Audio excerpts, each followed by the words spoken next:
Brand Source Home Gallery, inspiring luxury. Doctor's Hospital, peace of mind is important when life happens. Doctor's Hospital, always there for you. Call 949-6066. And Cayman Airways, call them on 949-2311 to book your nonstop flights to Los Angeles and Panama. Kirk Market, experience a world of choice. JN Money, from abroad to Yad. And Cineco, keeping Cayman covered.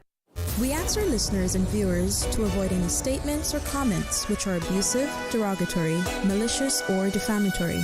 Do not use indecent language or make any statement that is false or misleading.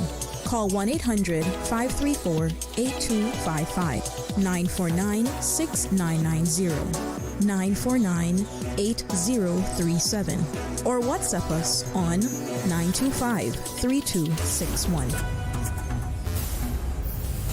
Live from Radio Cayman Studio. This is For the Record with ORRETT Connor. Hear from your government officials, independents, and the opposition on issues that matter to you. For the Record. Engage in an open dialogue between residents and lawmakers. With ORRETT Connor. Informative, impartial, insightful.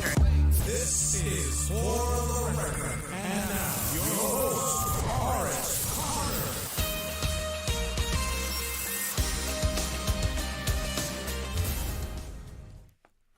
Good morning, good morning, good morning, O land of soft, fresh breezes and verdant trees so fair. Today is Monday, the 8th day of September 2025, right here in the beautiful Cayman Islands. We do hope and we trust that everyone had a restful, peaceful, enjoyable weekend. Those of you who are on our roads, whether you're a pedestrian, a cyclist, or if you're operating any type of motorized vehicle, we urge you to please be extremely cautious. Ensure that you observe the rules of the road, because the life you save may just be your own. For those of you who are celebrating a birthday today, or if you've celebrated one over the past few days, we want to wish you a happy birthday or a happy belated birthday, whichever is applicable. And to remind you that For the Record birthday shoutouts brought to you by Coca-Cola. Coca-Cola, proud to support your birthday shoutouts. Coca-Cola available across the Cayman Islands. You should accept no substitutes. Share a Coke with someone special. Those of you who have lost loved ones, again, we want to extend our sincere condolences to you. We hope and we trust that your faith will help to carry you through these extremely challenging times, and that the memories of your loved ones will be a blessing. For those of you who are ill and are either at home or at a medical facility here in the Cayman Islands or overseas, we wish you a speedy recovery. And again, we want to give a big, huge shout out to our colleague, Mr. Joel Wilson, as well. Big shout out to Joel Wilson. So, folks, I want to thank you for loving Radio Cayman, and by extension, For the Record, into your homes, into your vehicles as you traverse the busy and sometimes dangerous roads of the Cayman Islands, into your places of work, wherever that may be. As you know, For the Record is a show produced by the staff and management of Radio Cayman, and it is geared towards keeping you abreast of issues as they arise and play out on the local, regional, and international scene. I'm your host, ORRETT Connor, and you're welcome to join me every Monday, Wednesday, and Friday from 7:30 a.m. until 10 a.m. During that period, our phone lines are open. We have a toll-free number which is provided courtesy of Flow. That toll-free number is 1-800-534-8255. You can also call us on 949-8037, 949-6990, or WhatsApp number 925-3261, where we can only accommodate one caller at a time. So first of all, let's look at the birthday shout-outs, and we will start with today. We see where Chrissy Dixon is celebrating her birthday today. Happy birthday, Chrissy.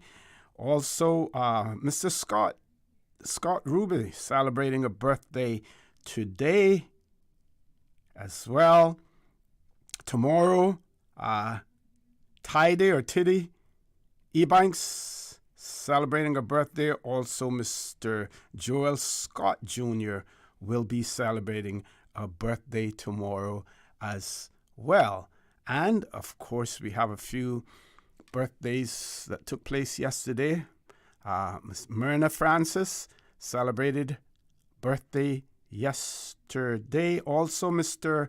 Randy Chalette celebrated his birthday yesterday as well. So, happy belated birthday to Miss Myrna Francis and Mr. Randy Chalette. Upcoming today's birthdays, Scott Ruby and Chrissy Dixon. Tomorrow, Tidy or Tiddy Ebanks and Joel Scott Jr. And again, folks, birthday shout-outs brought to you by Coca-Cola, who are proud to support your birthday shout-outs.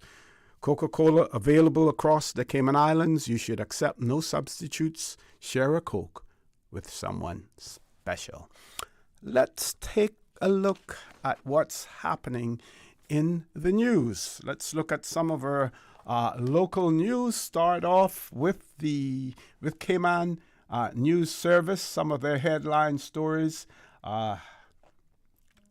Jefferson, that is Honorable Kenneth Jefferson, who's the financial secretary. Jefferson, belt tightening has reduced the risk of a deficit. Also in the headlines, police budget increased by $1.22 million, but over $5 million withdrawn. We'll have to take a look at that one as well. This one is a little bit older news. Data clear. Cabinet needs to change the east-west arterial route, says activist. Dead sharks found in ghost net off eastern coast. Let's look and see what the Compass newspaper, Cayman Compass. Cayman's artificial intelligence revolution will bring disruption and opportunity. And that's very interesting. What would be curious to know is, where is government as far as artificial intelligence is concerned?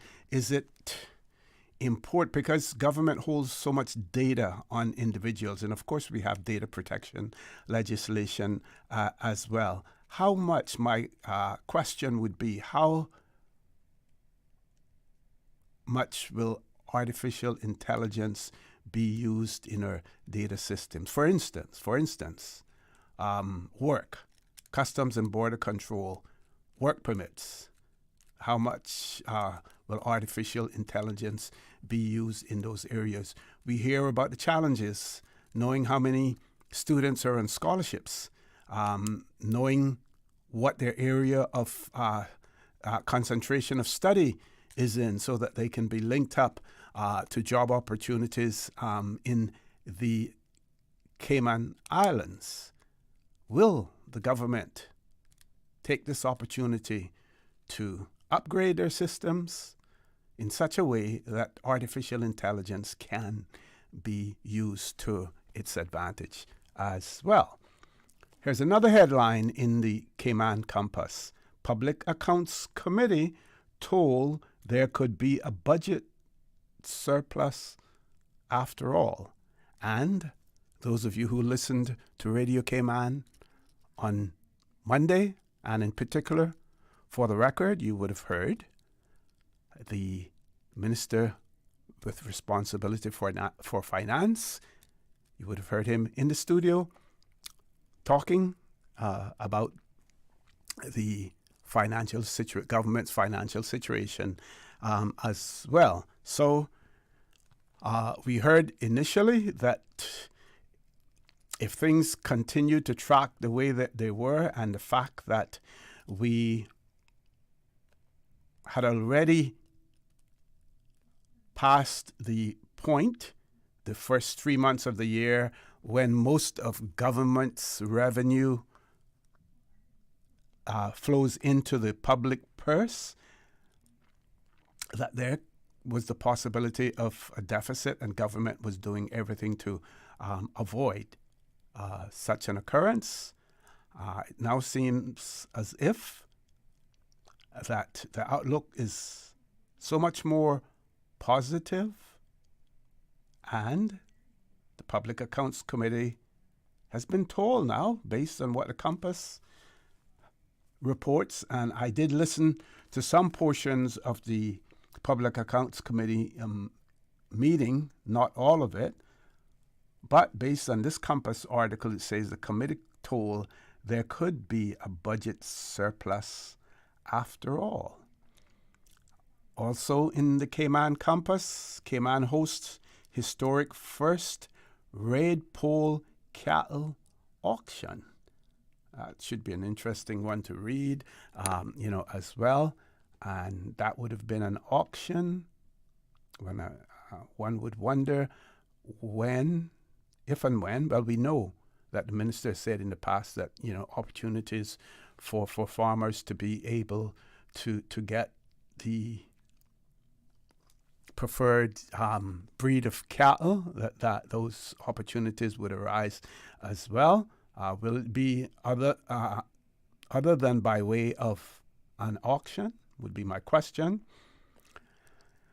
This story, terminally ill man aims to leave a legacy of hope for others as well. Very interesting article to be read. And Jefferson, again, Honorable Kenneth Jefferson, Financial Secretary, government needs to build up reserves to protect the country. That's another story from the Compass as well, one that we could enter into some discussion about, some debate. Yes, you always have to have reserves, and there is a constitutional responsibility of the government, as well as in other legislation where reserves have to be at a certain level. The question is that when the government has fulfilled, if and when the government has fulfilled its legal and constitutional responsibility as far as reserves are concerned, should they continue to build up more reserves? Is that what government is all about, having a big bank account? Or is the government there also to ensure that those persons who are struggling, the needy as well, that they have the financial wherewithal to do some of the things that they want to do as well? So the question is, should the government really be looking at to see how much money they can have in reserves, or how many Caymanians can live a comfortable, a pleasing and rewarding life while on this earth? Remember, every year, each government department will have a budget. We know what happened after Hurricane Ivan, for instance. There were many government departments that were simply not functioning, but they had full budgets for that year. So what do you do with that money that has been budgeted if it can't be spent? So if you have all of these reserves, and then you have all of this money that can't be spent, and then you have people who are suffering, is that really what government is all about? My point there is that in those instances when government departments are not functioning, then the monies that have been appropriated for various areas can then be redirected towards the needs of the people of the Cayman Islands during whatever crisis it may be. So, some may label me a liberal, a spendthrift, or whatever, but I believe that yes, government has to adhere to its responsibilities in terms of the amount of reserves that they have, but then whatever monies is there otherwise, and they feel comfortable, they should be used for the benefit of the people of the Cayman Islands, Caymanians in general. Folks, we do have a caller. We want to take a commercial break first, and then we will take that caller. Please stay tuned. For the record, we'll be back shortly. The Cayman Islands boasts of a long, colorful, and rich history. In tribute to our roots, Radio Cayman, the voice of the Cayman Islands, is pleased to bring you the Historical Vignette Series, brought to you by Rotary Central. For more than 110 years, Rotary members have used their passion, energy, and intelligence to take action on sustainable projects. The Cayman Islands, he hath founded it upon the seas. Edward Raib Arch, MBE, 1915-1980. Pastor Raib was the son of James Heber Arch and his wife, Virginia Nee Thompson. He contributed greatly to the spiritual and educational development of the community of Georgetown through many years of devotion to the work of the Church of God and Truth for Youth School. He was a boat builder. As a young boy, he works on the gold field, and he designed and built the Neria, and a building contractor. He served for 9 years as deputy chairman of the Immigration Board. He and his wife, Laurel Valloni Nee-Bodden, had 7 children. Radio Cayman's Historical Vignettes was brought to you by Rotary Central. For more than 110 years, Rotary members have used their passion, energy, and intelligence to take action on sustainable projects. Since 1993, Rotary Central has worked diligently each year to provide quality bus shelters to our community. A traveling convenience to our school children, the elderly, young people going to work, guest workers, and visitors using the public bus. We, Rotary Central, help you, our advertisers, make it happen. Your marketing dollar travels a far way. Positioning your message, your product, your services, your presence in over 83 bus shelters. Every dollar you spend, every advert you place helps to build another bus shelter, providing modest comfort for Cayman travelers. Reserve space now on the only billboard medium in the Cayman Islands. Email rotaryshelters@gmail.com. rotaryshelters@gmail.com. The Bus Shelters, a partner in community convenience. Another inspiration program by Rotary Central Cayman Islands. Did you know that Doctors Hospital provides urgent care services 24 hours a day, 7 days a week? And Doctors Hospital's urgent care physicians have access to the most advanced MRI and CT imaging in the Caribbean, providing reliable diagnostics when you need it most. When you need quality urgent care for an illness or injury, Doctors Hospital is here for you 24/7. Whether it's a migraine, chest or abdominal pain, shortness of breath, broken bones, or another urgent need, Doctors Hospital at the top of Walker's Road. Urgent care right now.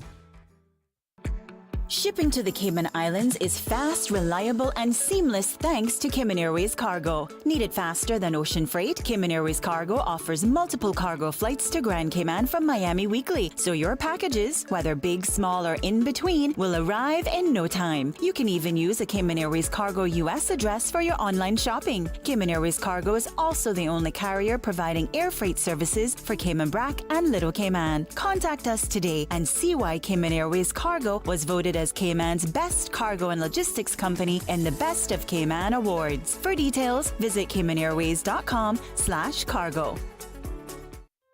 Looking for fresh, healthy food that's full of flavor? Then you've got to visit Kirk Market. Our dishes are made with fresh, high-quality ingredients. Enjoy vibrant mixed greens or satisfying pasta salads. Or try one of our delicious grill options like blackened chicken, spicy beef steak, or grilled salmon. Looking for something light and flavorful? We've got sushi rolls and poke bowls prepared daily. And don't forget to explore a hot bar or Billy Fresh salad at the salad bar. Stop by Kirk Market today for breakfast, lunch, or dinner and taste the difference. Eat well, live well with Kirk Market.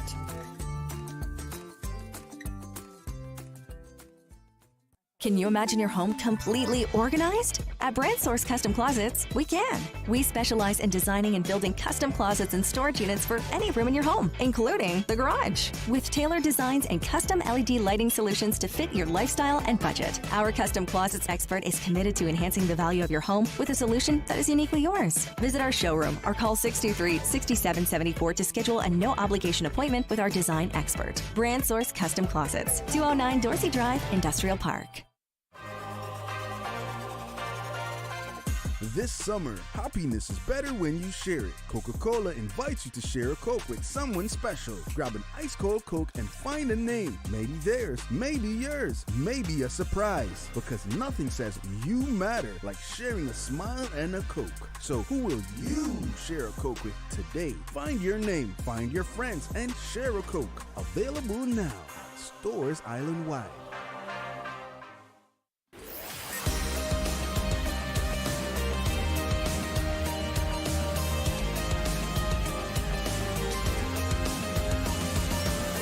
This is For the Record. Good morning and welcome back to For the Record. We're going to a caller, but before we go there, we have a birthday shout out going out to Miss Jane Ebanks, who is celebrating her 88th birthday today. Happy birthday, coming from the family of Miss Jane Ebanks. Happy 88th birthday today, Miss Jane. Let's go to the phone lines. Caller, good morning. Welcome to For the Record. Good morning there, my friend. Hey, good morning. How art thou? I'm good. How was the weekend? Yeah, good. We're up to Rum Point this weekend. Okay. Yeah, the weather was real smooth. So smooth. Mm-hmm. Yeah. Okay, on your note there about building up reserves, right? Mm-hmm. I too would hope that you would give me some of that reserve that you got built up, so I can, start a little domino social again, You mean reserves in energy and enthusiasm, not money. I thought you were talking about finance when you were speaking.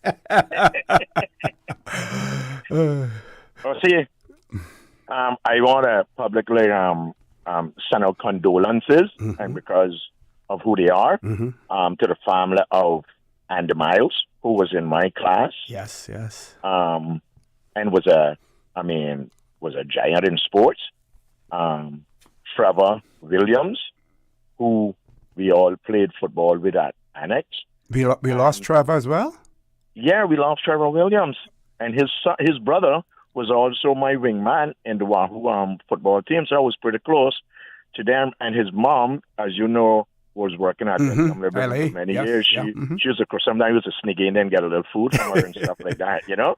And then now we're going and lose Donnie. Most people would know him as Chilum or Bean Belly, Donnie Miles. These are guys that we not too many years ago played football with at the Annex, and we're losing these guys. That's three right there, right in almost in the same area, you know. So. Wow. Now that I'm on Chilum, I just want to put this little piece in about him. He played with the CNB football team.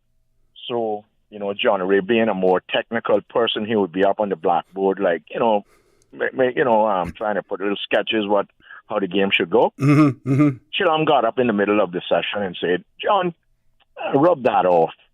Me, Trevor, and Snowball is at the back. They can't pass us. We're going to take it away.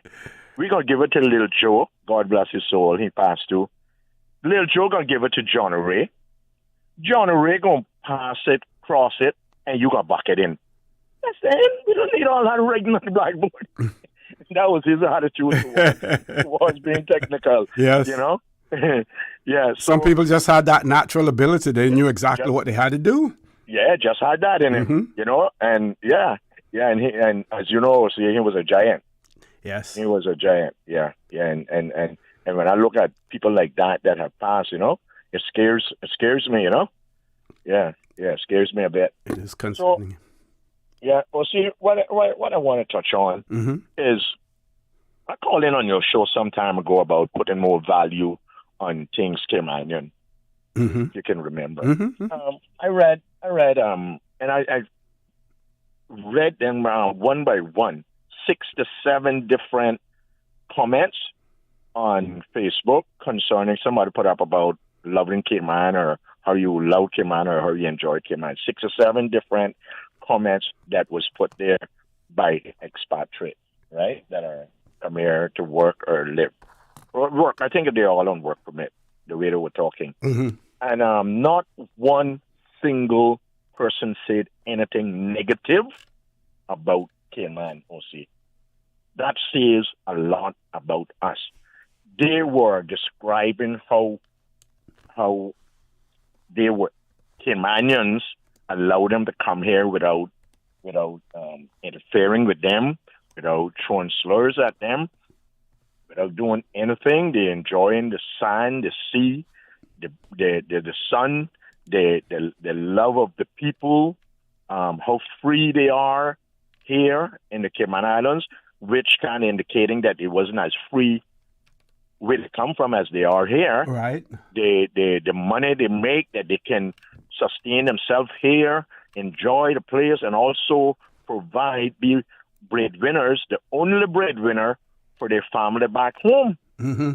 So, see, really now, when I speak about putting more value and attaching a $500 invoice to work permit people for all the activities they can just come here and enjoy without costing them anything. Mm-hmm. I think I did get a lot of calls after that show, and people were saying, "Oh, I love your idea. Never thought of that, but I think the cost should be higher." Which we don't want to go too high. We don't want to go too high because there's without you categorize it. If you want to categorize it, it's a different thing. But I thought a 500 across the board would have been sufficient for all the different things that they're enjoying there on an island without having to fork out any funds for it. So we need OC to put more value on things Cayman, on this little island that nobody came to help us build, OC. No. I want people to know that.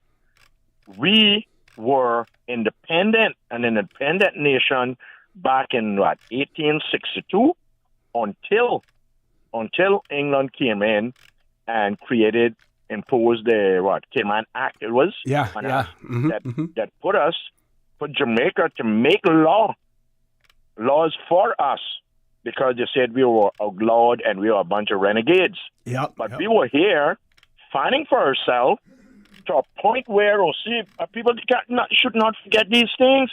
We even built schooners for transportation of goods here because there's nobody that came and bring anything for us.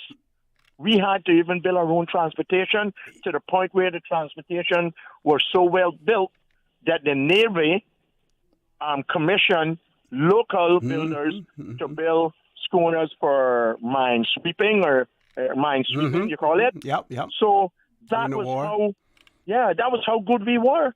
We were a small, I would say, producer, cotton, turtle meat, mahogany, fresh water, mahogany, buttonwood to make dye, and all that was cotton was exported, thatch rope.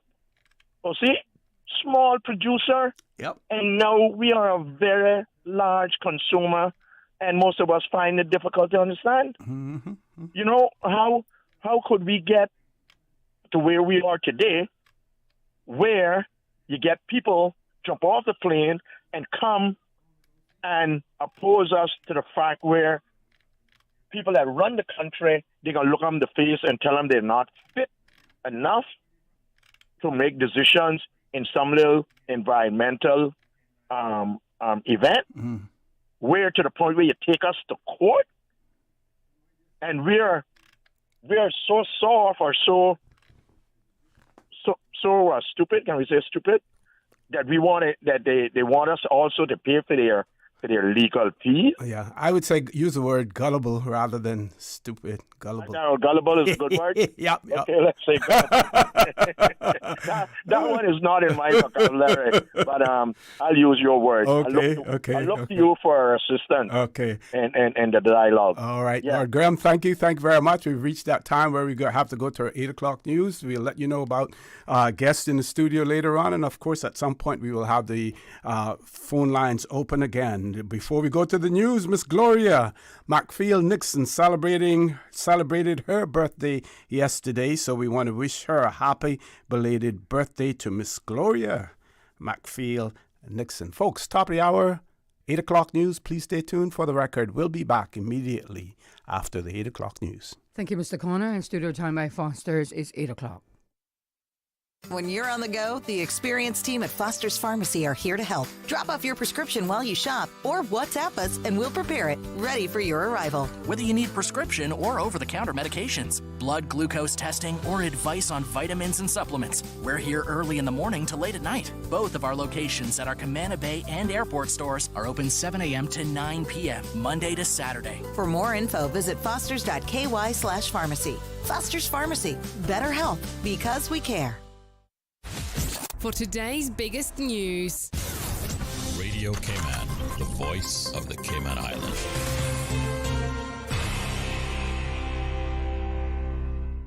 With your latest news, I'm Carsley Fuller. The National Coalition for Caymanians Administration plans to launch the Property Price Index next month that will track changes in residential property prices across the Cayman Islands.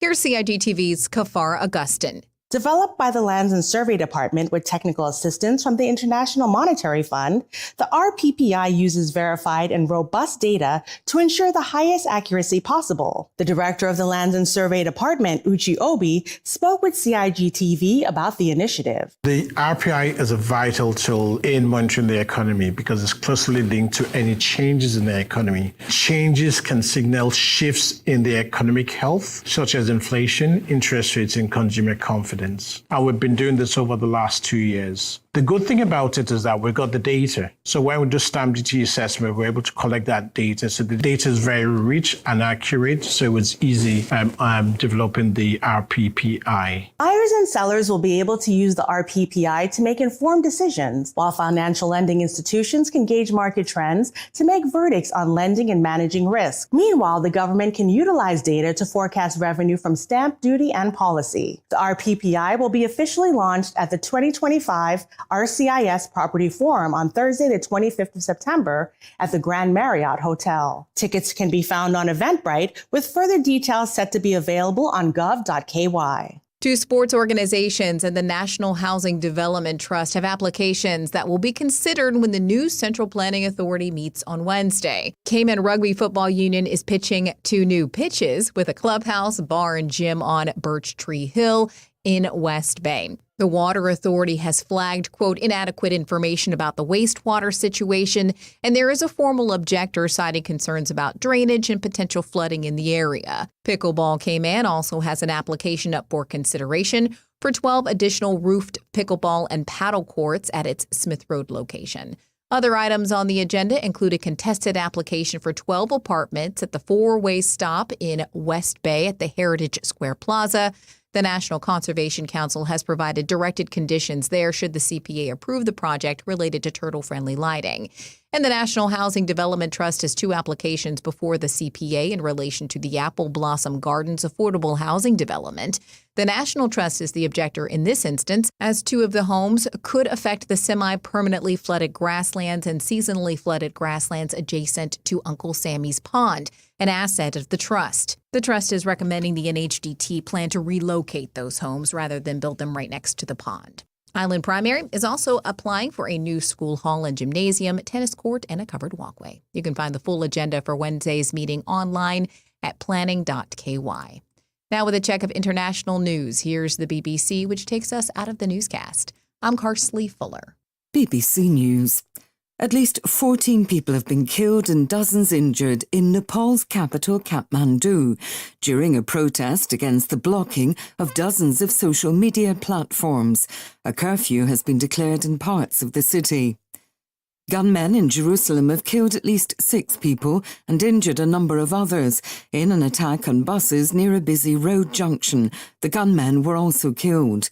Prime Minister Benjamin Netanyahu visited the scene and said Israeli security forces were surrounding the villages in the occupied West Bank, which the attackers came from. Israel says it has accepted President Trump's proposal for a ceasefire in Gaza that would include the release of hostages and Hamas laying down its arms. Hamas says it's ready to sit at the negotiating table at once. Argentina's President Javier Milei has acknowledged his party's clear defeat in elections in the most populous province, Buenos Aires, telling supporters he would accelerate his libertarian reforms. A doctor has gone on trial in France accused of poisoning 30 of his patients, killing 12 of them. Prosecutors say he deliberately created emergencies during surgery in order to show off his resuscitation skills. BBC News. Stay in touch with Radio Cayman with the latest up-to-date, accurate news and information. For your convenience, the headline news will be repeated on our sister station, Breeze 105.3 FM, weekdays at 8:30 a.m. Follow Radio Cayman on social media, Facebook, Instagram, Twitter, or download the Radio Cayman app in the App Store or log on to www.radiocayman.gov.ky and stay connected to what's happening in the community. Radio Cayman, your voice, your choice, your radio. Start. Stop. That's how long it takes to react to a child crossing the street. How long would it take you to apply the brakes? How long would it take the parents to forgive you? How long would it take you to forgive yourself? Slow down. Save a life. Not only theirs, but your own. Texting, speeding, and ignoring safety rules can cost lives. Visit gov.ky/road safety to learn more and help keep our roads safe. The Passport and Corporate Services Office wishes to advise the public that its office will be closed on Friday, the 12th of September, 2025, to facilitate a staff training. The office will reopen to the public on Monday, the 15th of September at 9 a.m. For more information, call 345-649-7678 or email passportandcorporate@gov.ky. Sports. Stay up to date on your sports news with Radio Cayman Monday through Friday at 7 a.m., 6 p.m., and 10 p.m. It's all about sports. The 8 a.m. weather update brought to you by CG Britcade, where people come first. Hey folks, thanks for your patience. We'll be taking off very shortly. You should be wheels up in about 40 minutes. And due to a bumpy ride, snacks and beverage service has been suspended. AC has given us some trouble. Sorry, folks. And Wi-Fi is out. And so is the entertainment. Yeah, I'm sorry about the smell, folks. We are aware. I know. Just one more quick note. We are going to have to deplane. Come on! We're like the plane ride that isn't a nightmare. CG Britcade. Good like that.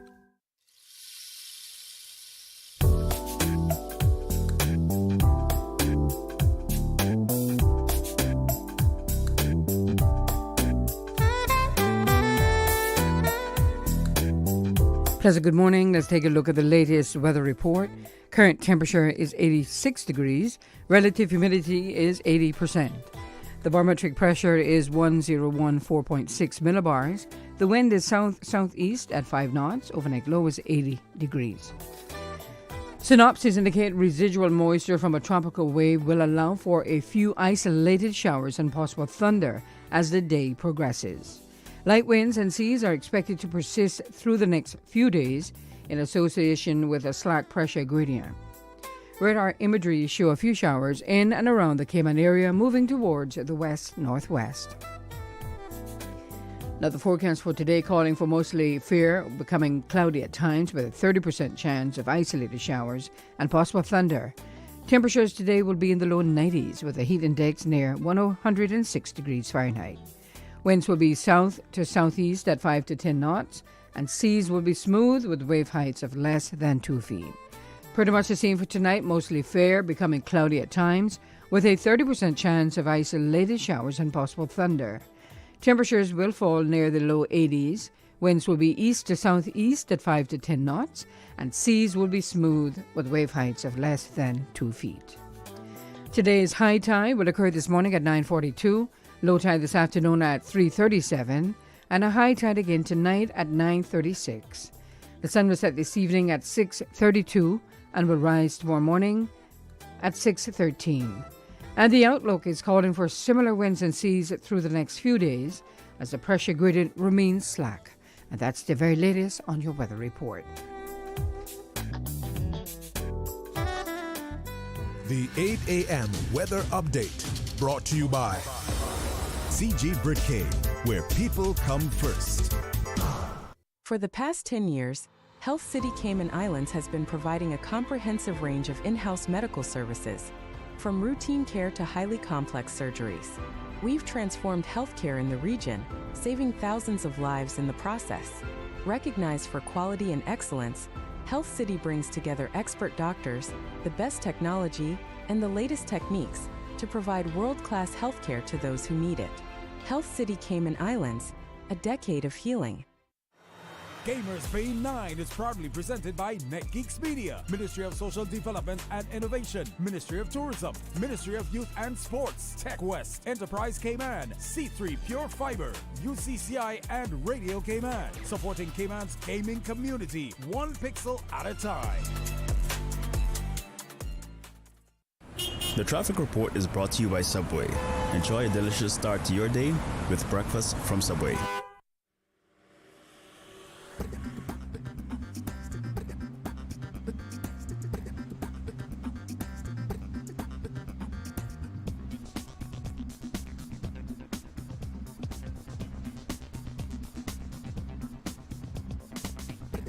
Good morning again. This time we take a look at what's happening on our roads. Further up on Shamrock Road and Rex Creighton Boulevard flowing at a moderate pace. Further down, different story as traffic is steady and slow moving on Cool Road coming off of the Linford Pearson Highway. Traffic steady on Agnes Way and Bobby Thompson Way and continuing on to Huldah Avenue. And it's traffic looking bumper to bumper coming off of the Esley Tibbetts Highway closer to the Butterfield Roundabout. And continuing on to North Sound Road, Industrial Park area, moderate flow of traffic.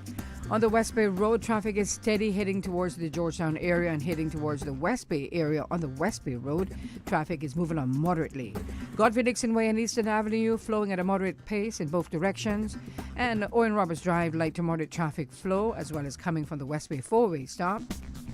Godfrey Dixon Way and Eastern Avenue flowing at a good pace in both directions.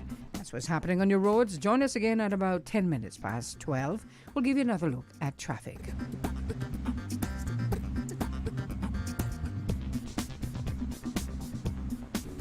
Get ready for something sweet, spicy, and totally crave-worthy. The hot honey chicken sandwich is here, and it's bringing the heat. We've taken our tender, juicy chicken and drenched it in bold, hot honey sauce for the perfect balance of sweetness and spice. But hurry, this one's only here for a limited time. Hot honey chicken. Try it today before it's gone. Subway. Eat fresh. The traffic report is brought to you by Subway. Enjoy a delicious start to your day with breakfast from Subway. Shipping to the Cayman Islands is fast, reliable, and seamless thanks to Cayman Airways Cargo. Need it faster than ocean freight? Cayman Airways Cargo offers multiple cargo flights to Grand Cayman from Miami weekly, so your packages, whether big, small, or in between, will arrive in no time. You can even use a Cayman Airways Cargo US address for your online shopping. Cayman Airways Cargo is also the only carrier providing air freight services for Cayman Brac and Little Cayman. Contact us today and see why Cayman Airways Cargo was voted as Cayman's best cargo and logistics company in the Best of Cayman Awards. For details, visit caymanairways.com/cargo. Join us today and be the key to breaking down HIV stigma and getting educated. The Cayman AIDS Foundation is a nonprofit organization working diligently to eliminate HIV stigma and to help make a difference. We are dedicated to overall wellness, community campaign, and education outreach programs. Know your status. Get tested today. Early detection could save your lives. Call the HSA and make an appointment. This message has been brought to you by the Cayman AIDS Foundation.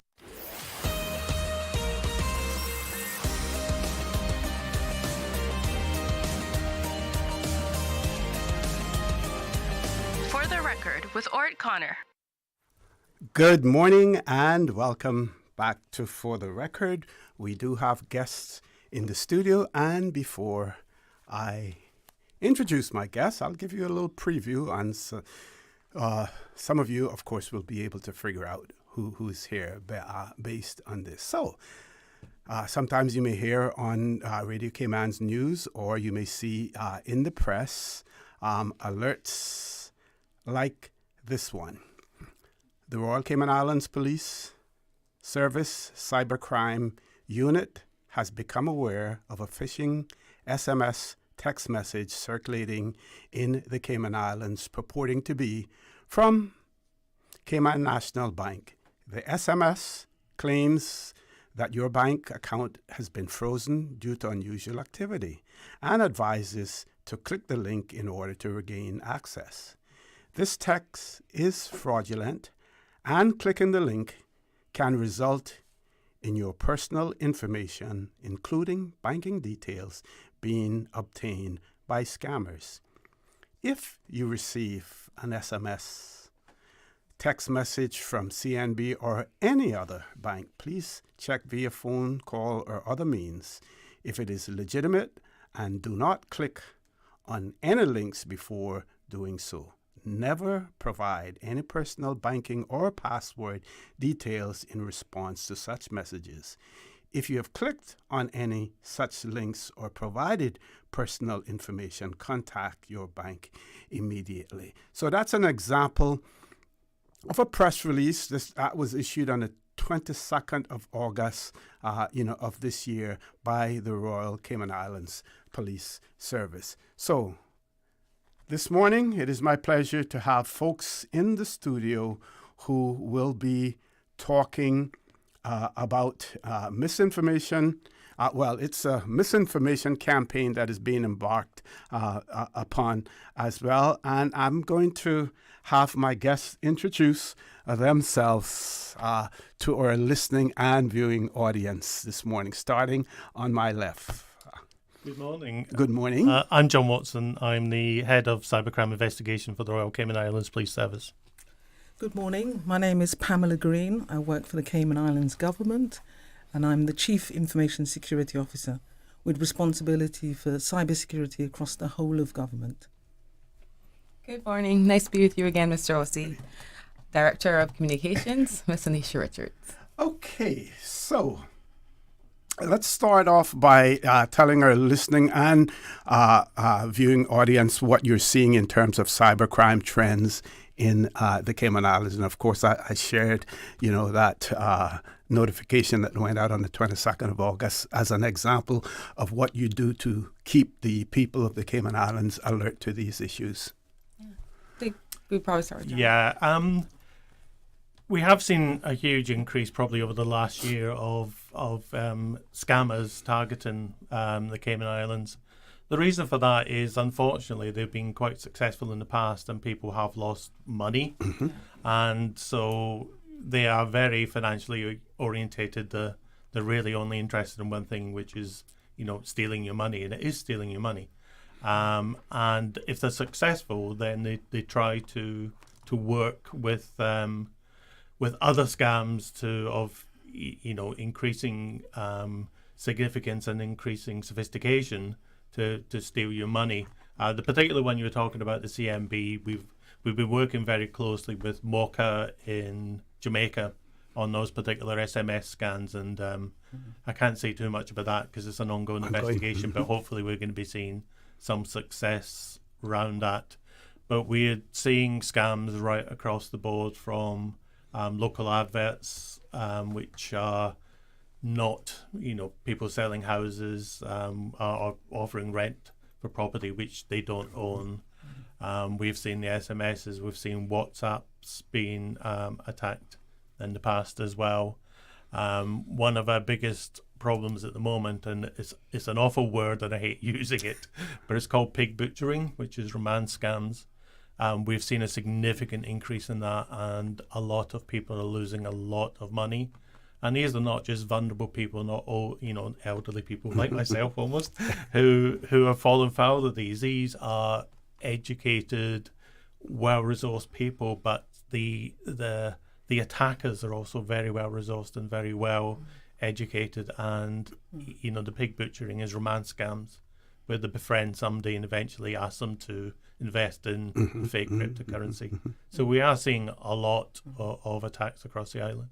Okay, Ms. Pam, you want to add to that? Yeah, I would echo what John's saying. I think that there's many reasons why our jurisdiction will be targeted, financial services jurisdiction, and for the reason that John said, when they're successful, we know that the scammers, they collaborate and they communicate and they share the information that, they've been successful in X, Y jurisdiction with AB type of scams. So, this is not going to stop. It's going to rise. So everybody individually needs to think about their online mobiles and the computers, almost as if they're your wallet or your purse.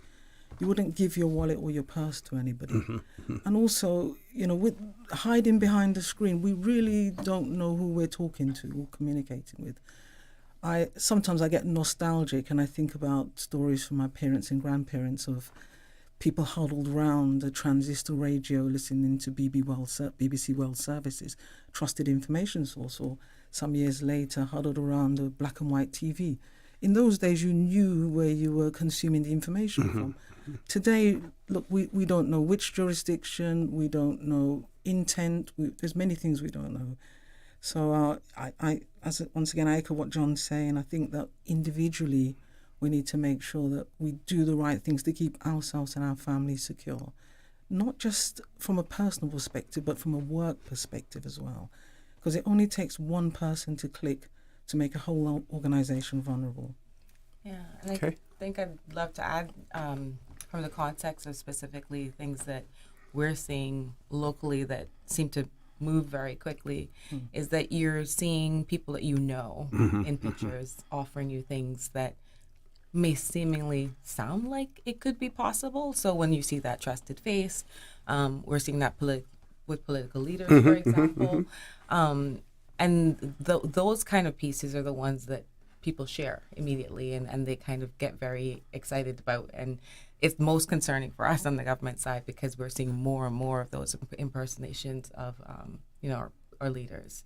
So just to add, color to what the team's already saying, but I think most concerning is when you see people that you trust and know and you think automatically, oh, well, this must be real. So a part of what we're aiming to do, as Pam alluded to, is that we need to educate ourselves and we need to educate those around us so that we're able to spot things and question, So gone are the days with the BBC World Service where you can trust it. Every single thing that you interact with, unfortunately, that's the era that we're in, and you should really be scrutinizing and questioning whether that's something legitimate. And there are ways to check as well, and I'm sure we'll talk about those. And the saying used to be, if it sounds too good to be true, it usually is that way.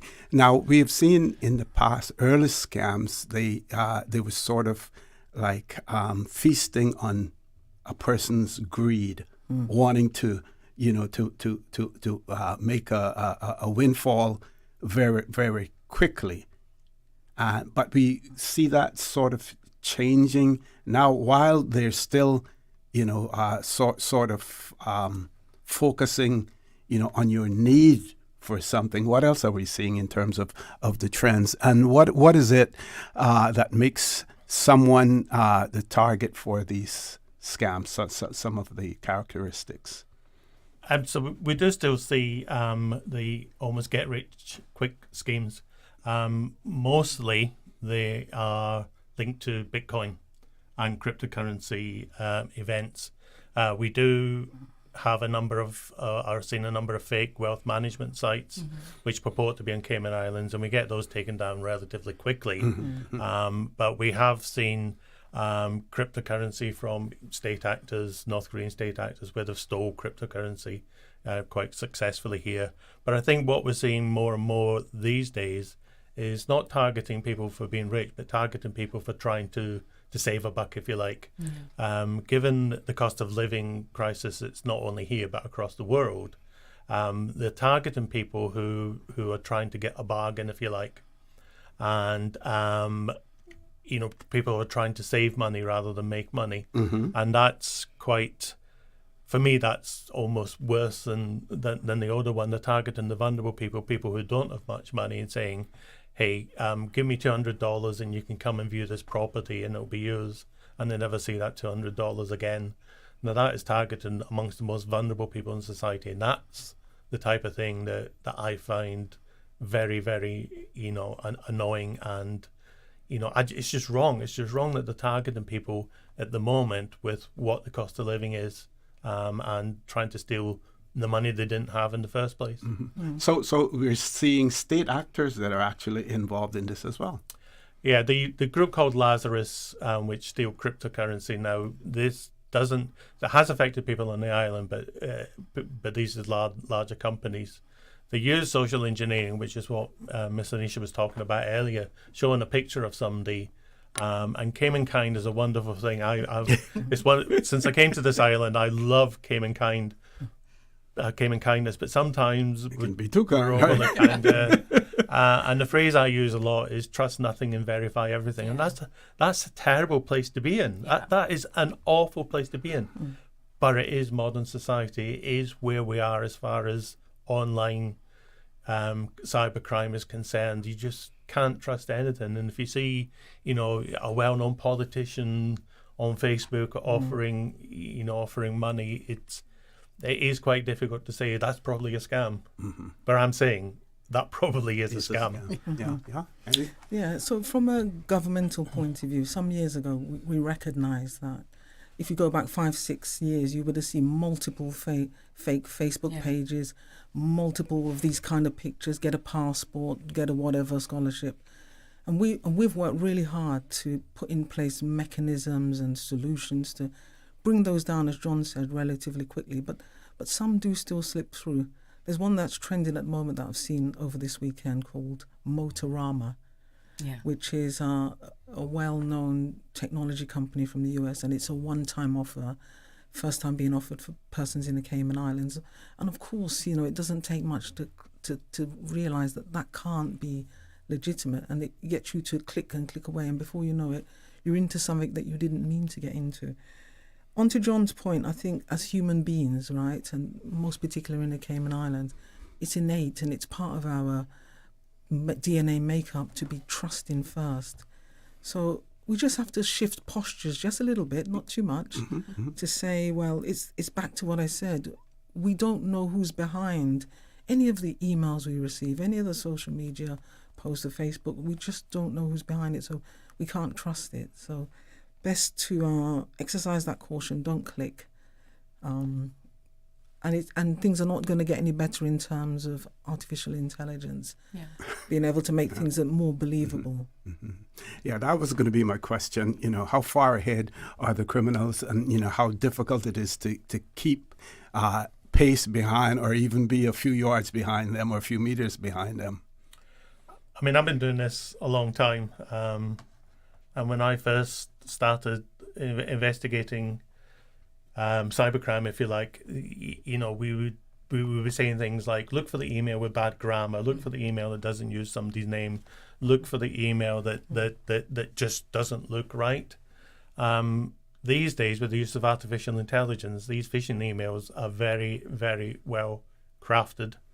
And you can buy a domain online, and all you need to do is change one letter of that domain, and it's going to look like it's that domain. And unless you study it carefully, or using Cyrillic letters within the domain itself, and sometimes it's like you said, if it looks too good to be true, it probably is. And I take Pam's point that we don't want to be going and being paranoid about stuff, and certainly when I say trust nothing, verify everything, it's not being paranoid, it's just taking that moment to say, hey, this doesn't look right, let me just contact my team and we'll tell you if it's right, contact the government team, they'll tell you if it's right, phone the bank. I think these days we live our lives online, and we forget about these things called telephones. And if you phone the bank and you say, hey, did you send me this SMS? They're going to say no. And it's just a matter of being careful rather than paranoid, just recognizing that the cyber criminals, operate on people's good nature. And it's just taking that step back from that and saying, hey, let me just verify this is correct. Okay, this is a good juncture for us to take a commercial break. Folks, please stay tuned. For the record, we'll be back shortly. Shipping to the Cayman Islands is fast, reliable, and seamless thanks to Cayman Airways Cargo. Need it faster than ocean freight? Cayman Airways Cargo offers multiple cargo flights to Grand Cayman from Miami weekly, so your packages, whether big, small, or in between, will arrive in no time. You can even use a Cayman Airways Cargo US address for your online shopping. Cayman Airways Cargo is also the only carrier providing air freight services for Cayman Brac and Little Cayman. Contact us today and see why Cayman Airways Cargo was voted as Cayman's best cargo and logistics company in the Best of Cayman Awards. For details, visit caymanairways.com/cargo. My mom's a superhero. She always knows what to do when I feel icky. Yesterday, we went to West Bay Pharmacy, and they had everything she needed. Medicine, my favorite Band-Aids with dinosaurs, and even flavored vitamins. Mom says they keep our family healthy. I think they're magic. Don't tell anyone. I think superheroes shop at West Bay Pharmacy. West Bay Pharmacy, where the superheroes shop. West Bay Pharmacy and Centennial Towers. Convenient quality care is just around the corner. It's a sizzling summer with J&. Money. You can win a luxury weekend getaway for two when you send or receive money from now until September 30, 2025. That's right. We're turning up the heat this summer with J&. Money. Visit www.jnmoneyonline.com to learn more about how to win. What are you waiting for? Send, win, relax this summer with J&. Money. Looking for fresh, healthy food that's full of flavor? Then you've got to visit Kirk Market. Our dishes are made with fresh, high-quality ingredients. Enjoy vibrant mixed greens or satisfying pasta salads. Or try one of our delicious grill options like blackened chicken, spicy beef steak, or grilled salmon. Looking for something light and flavorful? We've got sushi rolls and poke bowls prepared daily. And don't forget to explore a hot bar or Billy Fresh salad at the salad bar. Stop by Kirk Market today for breakfast, lunch, or dinner and taste the difference. Eat well, live well with Kirk Market.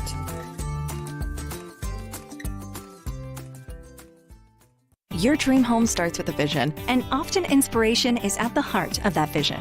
Brand Source Home Gallery's in-house designers are here to help bring your vision to life. Whether you're remodeling or building a new home, Brand Source Home Gallery is your one-stop solution. Explore their kitchen cabinets, sinks, faucets, bath fixtures, tubs, vanities, and more. Let Brand Source's designers help and inspire you with your next project. Call 623-5000 and schedule an appointment with a design expert at Brand Source Home Gallery, Dorsey Drive, Industrial Park, serving Cayman for 50 years.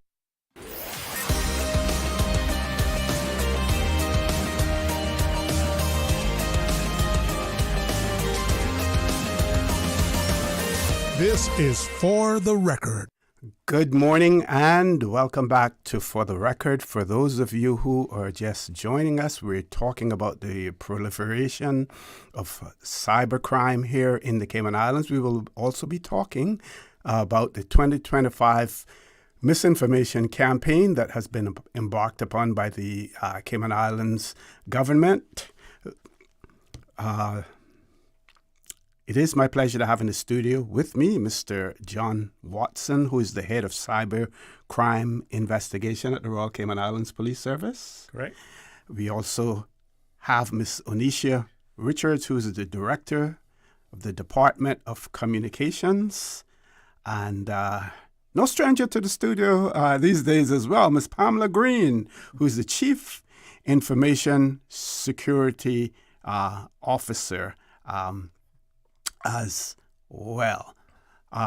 So we're going to throw the mic over to Miss Oneisha and talk about the Misinformation Campaign. Sure. So you said 2025, but we've been testing this campaign for quite a bit. Okay. That's okay. So different waves and different iterations. Late last year, as we went into kind of the holiday season, we knew that there was just a rise in different impersonations and scams online. So we did test the campaign to ensure that the assets were things that people could relate to and were simple. So now we're rolling that out further. we also did some of the campaign during the election season, again, knowing that we're in the age of AI. There's lots of different types of pieces that people can come across and share. So we wanted to make sure that there was information that people knew how to verify and what to look for. So the campaign's called Misinformation. You can see all of the elements at gov.ky/misinformation. But really, it's about educating ourselves, educating our community, knowing what to do. If you are unsure or if you'd like to report something, all of that information is there. We're encouraging people, particularly with videos, you look out for unnatural voices, the speed at which the audio and the voice sound are going together. Like those out of sync things may seem, we may want to ignore them, but today we don't. Nowadays, if it seems like it's not properly done, take a step back and think about it. Also, unfamiliar websites. If you've never signed up for something, you've never interacted with something, and it starts interacting with you, pause and think about that. Particularly for our community, we're asking people, when you get WhatsApp messages, to really, because we're a heavy WhatsApp community, we know that. That's really where we're all speaking and interacting every day. And so if you get links in WhatsApp or you come across something, think about it before you share. Because one of the things that we do know is that the false news is much faster than the actual factual information. So, if you get something, verify it first. If it's hard to verify, it's probably even more something you shouldn't be sharing. And to that point, we have a lot of official government channels. We've done a lot of work throughout the civil service to ensure that social media channels are official channels, websites are official websites, they can be verified. You can contact people through those mediums.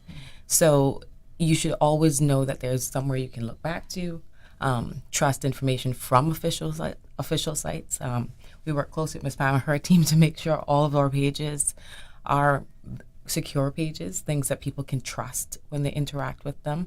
And that's, throughout the civil services is the work that we're doing there. So the campaign's about educating, because we're not ever going to be able to catch everything, and it's changing so rapidly. So if we all kind of learn the mindset of being questioning, that's the intention of the campaign. Okay. Ms. Pam, anything you want to add? Yeah, I'd like to pick up on the WhatsApp. So there was a scam going around where we called it WhatsApp account takeover. So within WhatsApp, there's a legitimate function where if you change your mobile phone number, for sure you want to take your WhatsApp messages with you. So you can actually generate a code within the phone you're coming from. And if you put the code in the phone you're going to, it will move across all your messages, your photos and so forth.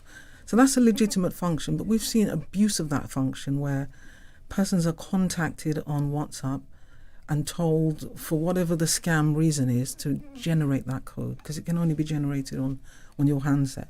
And lo and behold, they realize that they've lost control of their WhatsApp account. So for the time that the cyber attacker has control of the account, they're able to look at your messages, interact with your family, your colleagues and so on, and lure them into a scam. And they're also able to take a copy of all the phone numbers so that later on they can still target them. So that's one of the things that I think I'd like to important opportunity to speak to here to your listeners. Sure. The other thing is that, we talk about a level of sophistication when it comes to cyber attackers, and for sure that's the case. They can decide to target an individual who's a public figure, do their research, and actually make a fake sponsored ad or whatever it is, a whole website on them, and set up fake accounts. But lots of the cyber attacks we see are low sophistication. It's a numbers game. If they target 1,000 people in the Cayman Islands, they could just guess the phone numbers, 916, and then put some other numbers on the end, 925, and just phone or send text messages. And it's a numbers game because they just need one or two people to engage for them to start the journey of luring them into, providing information that they shouldn't be. That could lead to, as John said, some kind of financial scam. Yeah. John? Yeah, I mean, it's an important point, really, that Pam's making. I mean, one of the things my team have been looking at is what's called deepfake, AI deepfake. Now, these are almost impossible to detect as being artificial intelligence led, and but what we're seeing mostly is I hate the phrase again, but it's like cheap fake. Yeah. It's taking a picture that's freely available of a public entity, like a member of the government, an ex-member of the government, the governor herself. We've seen lots of them. So there's lots of those pictures out there, and as Miss Oneisha said earlier, you see the picture and you automatically trust it. I do quite a lot of public speaking, and one of the things I always say is for almost 18 months I was Chloe, age 14, legitimately. It was part of catching bad people, but nobody knew I wasn't Chloe, age 14 online, because you can be who you want to be online. You can just sit there and say, I'm this person, and unless it's verified, it's quite easy to fool people into believing you're the right person. And as I said, some of the sponsored ads we see on Facebook, where they put up the picture of a famous person and say, I recommend this cryptocurrency platform as being legitimate get-rich-quick scheme. Unfortunately, we see people look at it and say, well, that's used to be the premier. We must trust that person. And what we're saying is just step back for a moment and say, hang on. The sponsored ads on Facebook, they are just that. They're advertisements that somebody has paid for. They'll set up the URL, and by the time my team get to hear about it, the URL is already gone. Yeah. It's like whack-a-mole. We hit one and another one pops up. Yeah. So they are quite difficult, and that's why we ask the public to say, just stop and say, really, would this person really be advertising this cryptocurrency? And you can take it from me, the answer to that is no, they're not. Yeah. I think even as simple, though, back to what Ms. Pam said about WhatsApp, is that people will not recognize that somebody that they know, their phone's been taken over, right? And heard instances of, individuals who may be friends, family members, all of a sudden they're asking you for money, and you're like, well, this is odd. Unfortunately, you should stop and think that that's odd. And that's where it's like, pick up the phone and call them. Did you ask me for money, right? Yeah. And we have to get to that point. And I just wanted to raise that on the WhatsApp site, because it's not sophisticated in terms of how it's looking. It's like, oh, I know this person. But if it's not usual behavior, call, verify. Yeah. And the other thing too, we talk a lot about deep fake videos and pictures. There's also deep fake audio. Now they say that they need to hear your voice and capture it for less than a minute, and they can make a whole sentence, a whole triad of what you're supposed to have been saying. Yeah. And people are much more convinced sometimes about hearing somebody's voice. So we need to be very, very aware of that. When we pick up the phone in our office and we're speaking to somebody and something doesn't sound quite right, I think, and again, we don't want to be impolite, but you can actually put down the phone if it makes no sense. The call you're receiving, or the person just asking you for information that doesn't sound believable or sensible in the context. What about persons seeking to friend you on Facebook and other social media platforms? What advice do you have for those individuals? And let John do that, but we're seeing a lot of that, particularly from our political leaders. So they're unofficial accounts, and that's the other thing. You should always try to verify that it's an official account. And how do you what's the best way of doing that verification? By actually looking at the verification. Most of the sites now have a check mark or some sort of a marker that allows you to know it's an official site. There are other ways to do, but that might not be as might be more sophisticated than people do. But look to see if it's a verified site. You can actually check it in the profile. And oftentimes they're literally cloning the same social pages and inviting them. I don't know if you have any further points on that. I think it's the same as what Ms. Oneisha said. We do see Facebook pages being set up, and if it is, reach out to the Misinformation Campaign and say, is this the case? One, they'll be able to verify it's not, but more importantly, they'll alert us to the fake page, and then we can work with Meta and other agencies to get it taken down. What I would personally advise anybody who's using any social media and I'm not going to get into it now because we'll be here for a while, is to look at it and see how you can best lock down your account. Lock it down to the lowest level you can. Certainly don't be putting pictures of yourself at the airport saying off on holiday for 2 weeks, saying, oh, Mr. and Mrs. Burglar, here's my house, it's going to be free for a couple of weeks. So, just be guarded about, I'm not a young man anymore, and this social media thing is not really my thing. But, for me, people put way too much about themselves online. And that's where the social engineering, that's where we're talking about, the Lazarus group earlier, one of the campaigns we saw, it was 6 months of speaking to this person before they got the trust.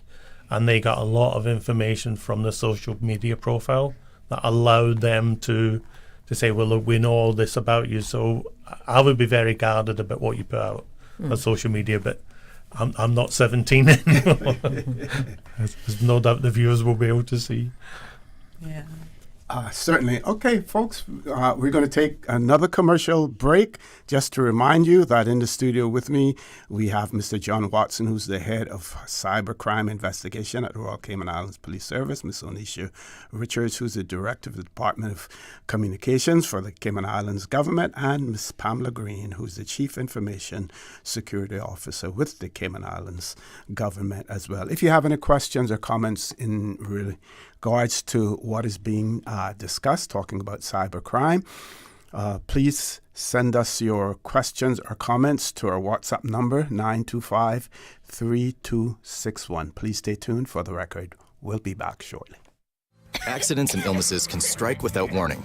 Ouch! When it comes to urgent care, every second counts. At Doctors Hospital, we have a dedicated team of experienced doctors and nursing staff available to you 24 hours a day, 7 days a week. Don't waste time in an overcrowded emergency room when you need urgent care. Whether it's a broken bone, a severe infection, or a sudden illness, trust in Doctors Hospital's unwavering dedication to providing the best immediate care. For complete urgent care when you need it the most, choose Doctors Hospital, located in Georgetown, 16 Middle Road. When a hurricane hits, unexpected costs can add up fast. Homeowners are usually out of pocket for these costs to get supplies or make minor repairs. But with Cineco's parametric coverage, you get automatic payouts within 2 to 3 weeks after a Category 3 or stronger storm, whether or not you have damage. Available only through Cineco Homeowners Insurance. Call 949-8101 or visit Cineco.ky for a quote. That's Cineco.ky to get a quote today. Cineco, keeping Cayman covered. Looking for fresh, healthy food that's full of flavor? Then you've got to visit Kirk Market. Our dishes are made with fresh, high-quality ingredients. Enjoy vibrant mixed greens or satisfying pasta salads. Or try one of our delicious grill options like blackened chicken, spicy beef steak, or grilled salmon. Looking for something light and flavorful? We've got sushi rolls and poke bowls prepared daily. And don't forget to explore a hot bar or Billy Fresh salad at the salad bar. Stop by Kirk Market today for breakfast, lunch, or dinner and taste the difference. Eat well, live well with Kirk Market.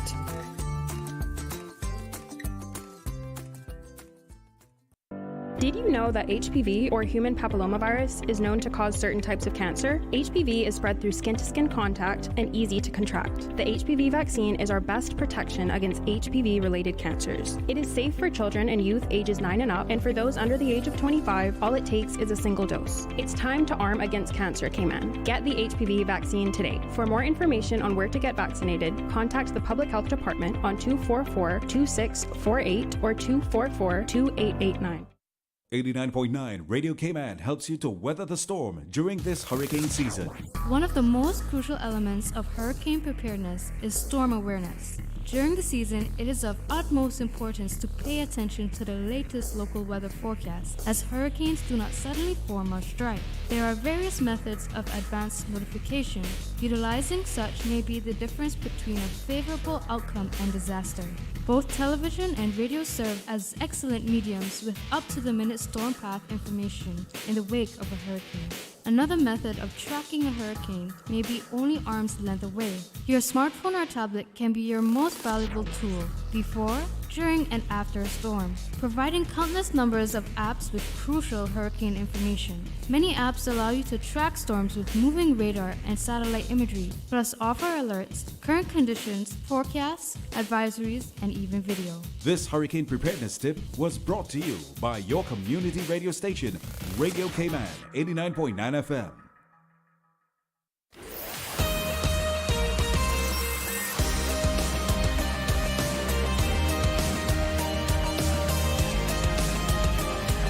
For the record, with ORRETT Connor. Good morning and welcome back to For the Record. We are talking about cyber crime in the Cayman Islands. That conversation is taking place with Mr. John Watson, Miss Oneisha Richards, and Miss Pamela Greene. Miss Richards has to leave us at 9 o'clock, but Mr.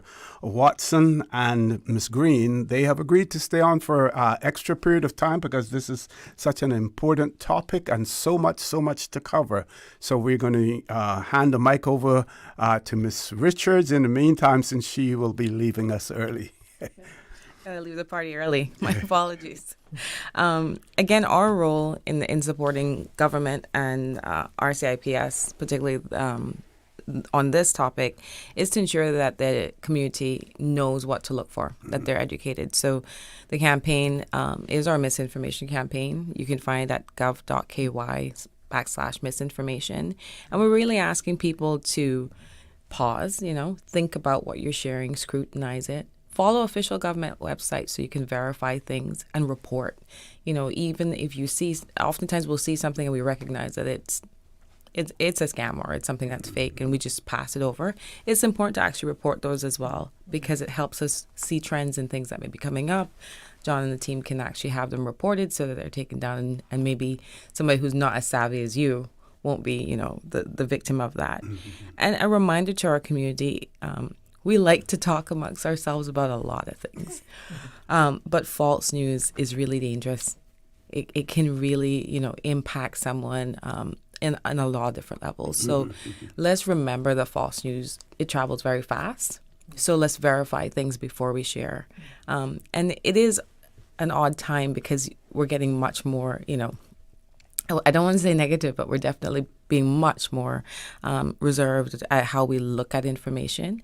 And I think it's important to know that that is the new way. So if somebody calls to verify something with you, we shouldn't see it as something that's wrong. They're doing the right thing in doing so.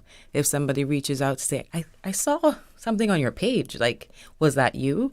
They're not in your business. They're really just probably checking on you to make sure, things are okay. So I share that to say that we also need to look at how we're interacting in this digital space differently than we have before and give each other some grace, when we reach out.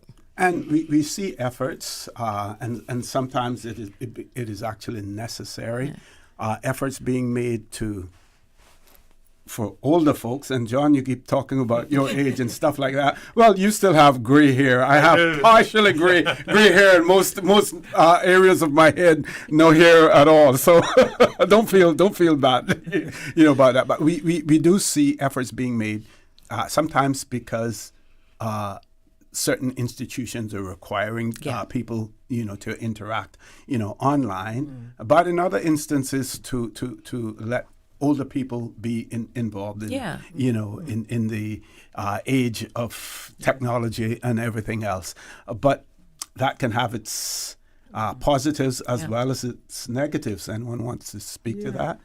Yeah, our government, you hear about e-government and services being transitioned to be online. And that's the direction of travel for us. And that's how we're able to have a very co-joined ecosystem between the public and private sector and be so successful over the years. But there's a dichotomy between that and you think about some groups that may not have access to technology and who may not be tech savvy. And so, one important point for us as a government is to make sure that there is digital equality. Yeah. And so, but whilst people might not have access to a computer, they've got access to a mobile phone. And you can do a lot on that. So, we've got within the same ministry that I'm in, the Ministry of Social Development and Innovation, there has been campaigns and there are efforts to make sure that, we provide training and education and run campaigns to make sure that, the elderly are able to still have access. Yeah. I mean, so much of our lives is run online these days, and I think it's about looking after each other.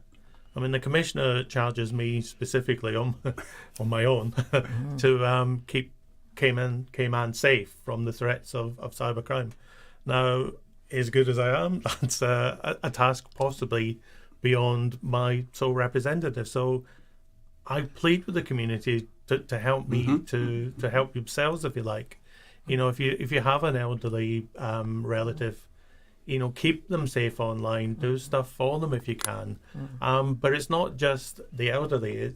We're seeing people of all age brackets, level of education, being targeted and losing money. So I think it's easy to say, well, the elderly, struggle with this because technology is fairly new to them, and yes, there is, but we find that sometimes they're a little bit more astute than we give them credit to, and a little bit more, well, I don't really trust it because I don't really trust stuff online. So we, from the policing point of view, we try to stay away from, a particular group's more vulnerable than others. We're all vulnerable. Yes. Unfortunately, we make ourselves vulnerable by falling for the scams. And as I keep saying, and I hate to say it, that you shouldn't trust anything online, but sadly that's true. Yes. Yeah. So Nisha? Yeah. That's it for me. Okay. Like I said, I mean, we definitely want people to, interact with the campaign, report things that you're seeing online. And again, I mentioned earlier before, and I know we talked about videos, but look for things that are unnatural, particularly in the advent of, a lot of what we're seeing, but all age groups, is videos, right? People love to interact with videos. So, if the audio and what you're seeing visually seem off, and seem what, not in cue, those are some of the signs to look for, particularly when you get to things that are very sophisticated in terms of fakes. So just lots of these tips are within the website. People will also see them in the campaign as it's rolled out. And so we're asking you to just kind of get that list in your mind of things you check when you're online to make sure it's okay. And again, can we repeat how those persons interested can access that information? Sure. So that information is on gov.ky/misinformation. And you can always also type in Cayman Islands misinformation, and it'll come up in your search as well. Excellent.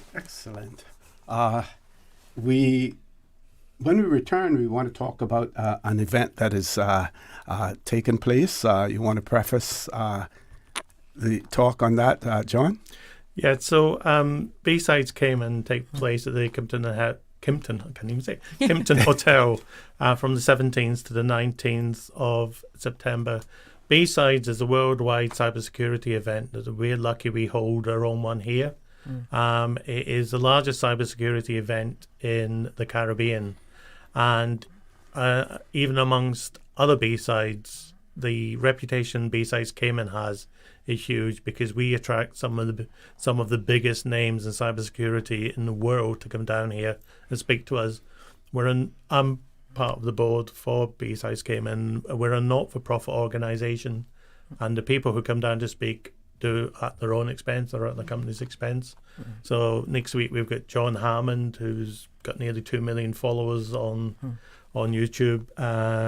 People from the UK, people from MITRE Framework. It's sponsored by Miss Pamela's ministry. Yes, Ministry of our Social Development and Innovation. I've got to plug it again. Yes. And you can buy tickets for it at www.bsides.ky. But it's an ideal opportunity for small, medium enterprise businesses in particular to get some 3 days of very good information that would help protect themselves. I'm actually one of the keynote speakers this year, which is a huge honor for me because, I'm speaking amongst absolutely some of the world's top cybersecurity, so Good. I'm actually quite nervous and intimidated by it. You'll do quite well. I'm sure I'll get over that next week.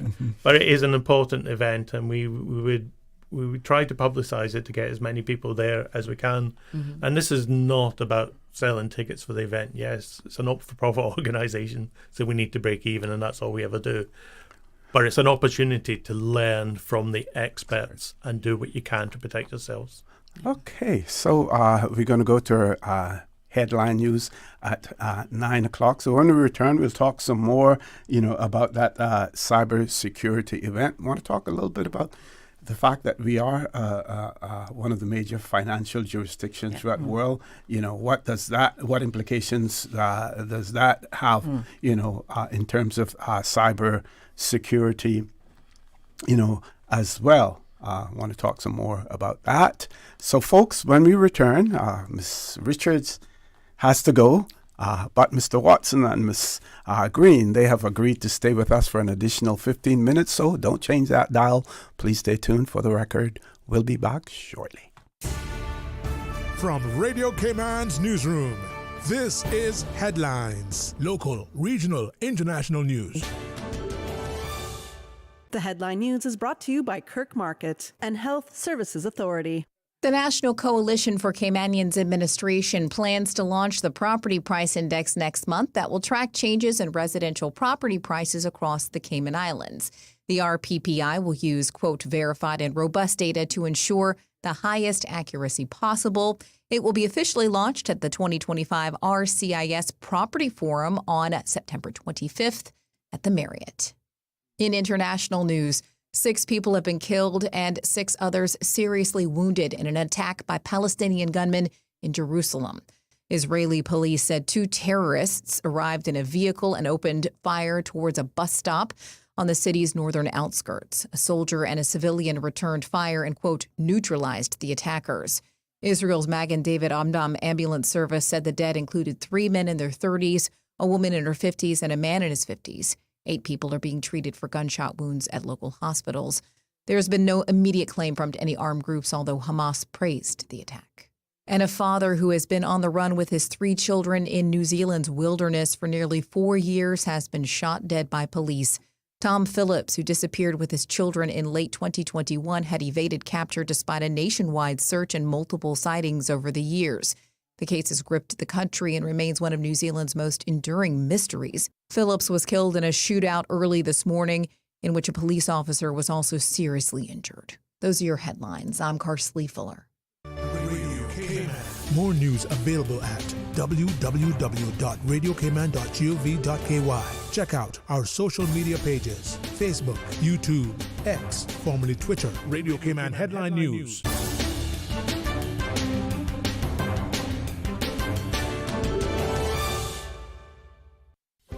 Do you have a healthcare question but not sure who to ask? Contact HSA's Patient Call Center to speak to one of our experienced clinical team members. We are here to answer your questions and help guide you through your healthcare journey. Need to make an appointment? Our team can help. Contact HSA at 949-8600 or email info@hsa.ky. At HSA, we are committed to caring for you.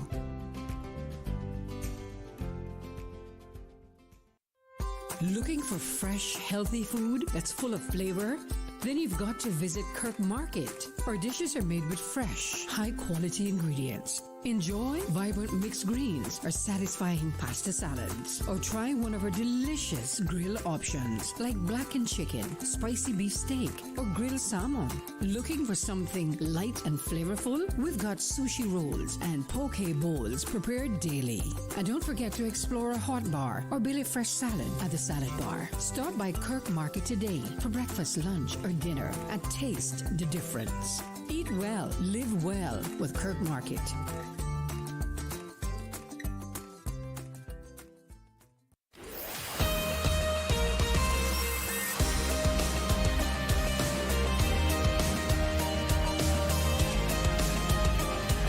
For the Record with ORRETT Connor.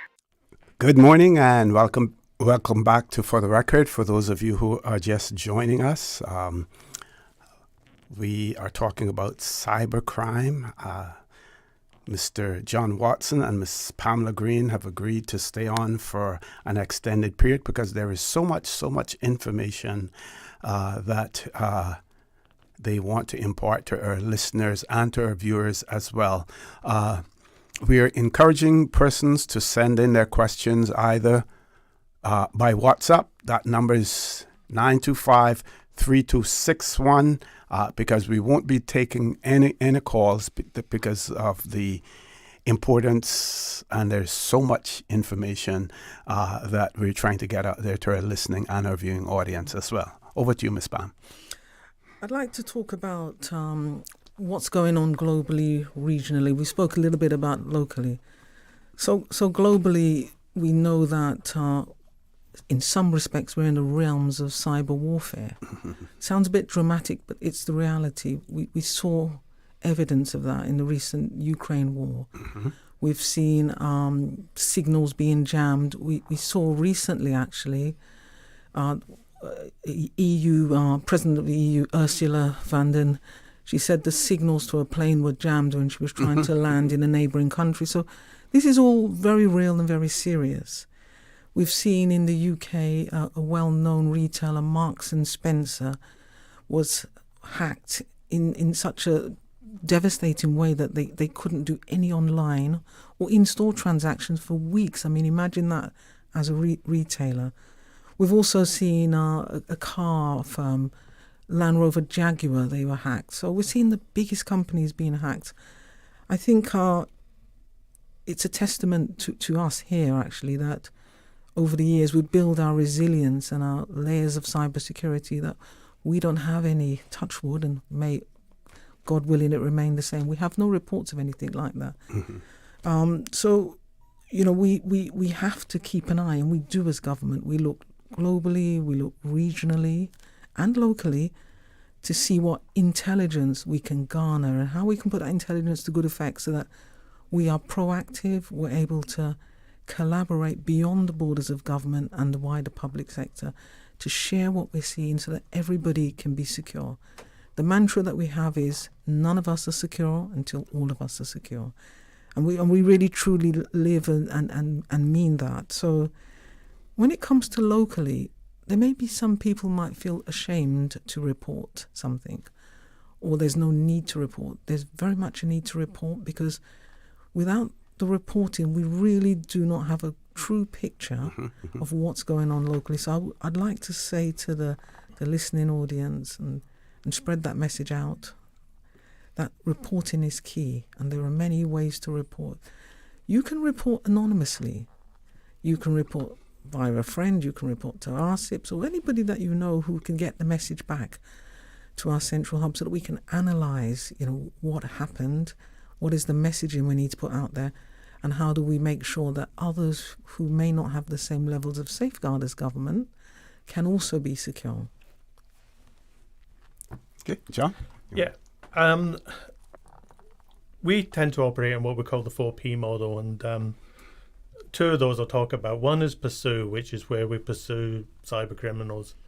I'll be honest, that's not something we particularly do because the cyber criminals we are seeing are not on island. Most of them are not in law enforcement friendly jurisdictions.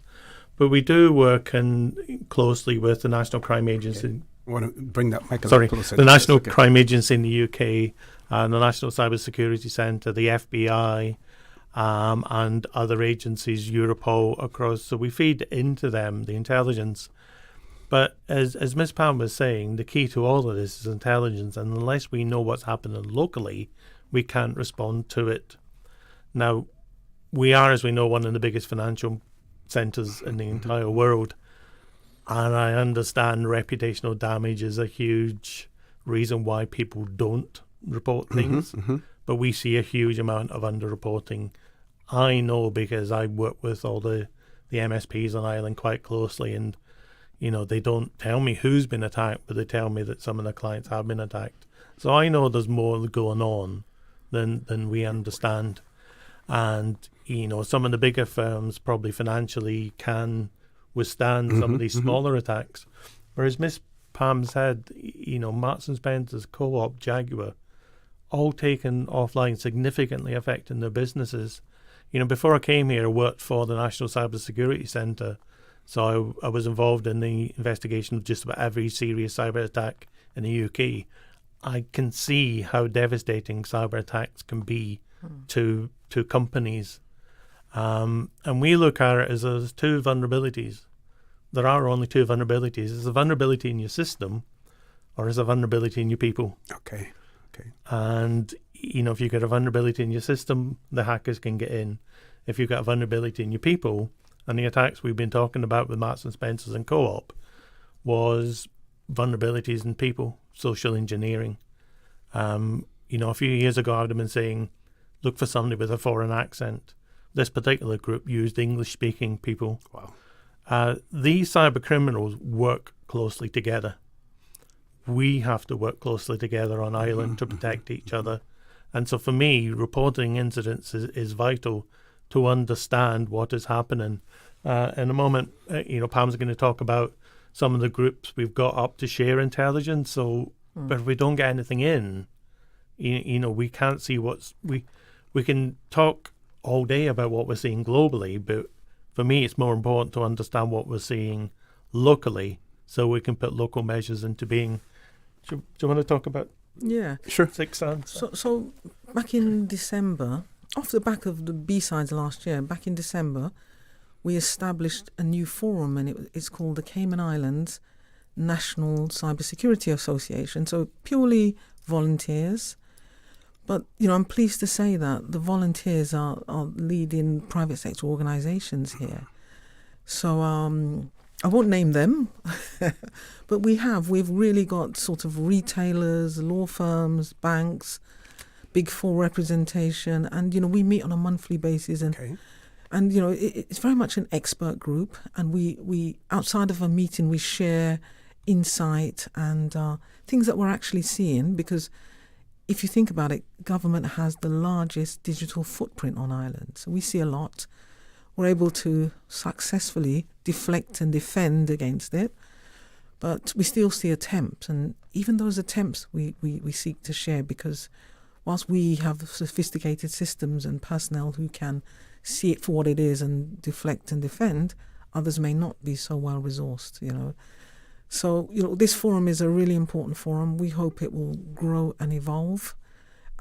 We have a number of subcommittees as part of that forum, and we've got some exciting plans of outreach that we're going to do into the community. So watch this space. I'd like to get some of the forum members to come back and speak. That would be great, yes. To you about some of the subcommittees and the work that we're doing. Thank you. Okay. Sorry, we're definitely travelling in the right direction with this, but I'm sure Ms. Pam would accept there's still some distance to go. And whilst I work very closely with Ms. Pam in protecting the government systems, I offer the responsibility to do what I can to protect small, medium enterprises, small businesses, and some of the people who may not have the money of the Big Four to spend on cybersecurity. Which is why when I was talking about B-sides, it's how important an event it is. It's an opportunity for people on Ireland to get expert advice. And you say that's a three-day event? It's 3 days, yeah. The first day is workshops where, it's take part in select practical demonstrations. The second day is the keynote speakers. I've got Katie Freya from the UK, as I said, John Hammond, me. And the third day is there's two tracks. One's technical and one's compliance. So the compliance track is specifically aimed at the financial sector and the financial markets. And I would include the financial markets as not just, some of the Big Four, if we like. It's if you're involved in getting money from maybe a tourist or selling whatever, you're part of the financial markets. Yes. And protecting yourself for me is as important as it is for some of the larger companies who may have more money. But the beauty of B-sides is you pick up techniques and stuff that may not be that expensive but can certainly work together. But certainly the work we're doing, because we're both on that committee to share intelligence, is definitely a step in the right direction. but we need more coming in. Can you speak before you leave to the whole concept of when governments have been hacked or companies that have been shut down as a result of cybercrime, the policy of sometimes not admitting that they have been hacked, and in those instances where they have actually paid ransom, not revealing that as well, the reasons and the impacts. I mean, it's sorry, but I get reputational damage. I'm not naive enough to not understand that. The US legislated a couple of years ago to make the reporting of ransomware attacks mandatory. The UK are in the middle of pushing a bill through that will do the same. I don't imagine that will ever come here. But we have to remember we're a small community, so if you had a significant ransomware attack on your systems, it's more likely than not you'd have to call in what we call a computer incident response team. They're very, very expensive. And it's not the attack itself, it's the stealing of data. And then your valuable data being put online. And the more people are able to protect against ransomware attacks and the more they have backups they can restore from, the more the criminals are stealing data and offering it online. I think these days it's safe to say ransomware attacks don't happen on one day. The perpetrators have been sat on your network for several months, seeing exactly what you're doing, and that's clear when they ask for the ransom, because the ransomware always differs. So when the company comes in and says we can't afford this, they will produce their books and say, well, you can, because this is how much money you've got in the bank.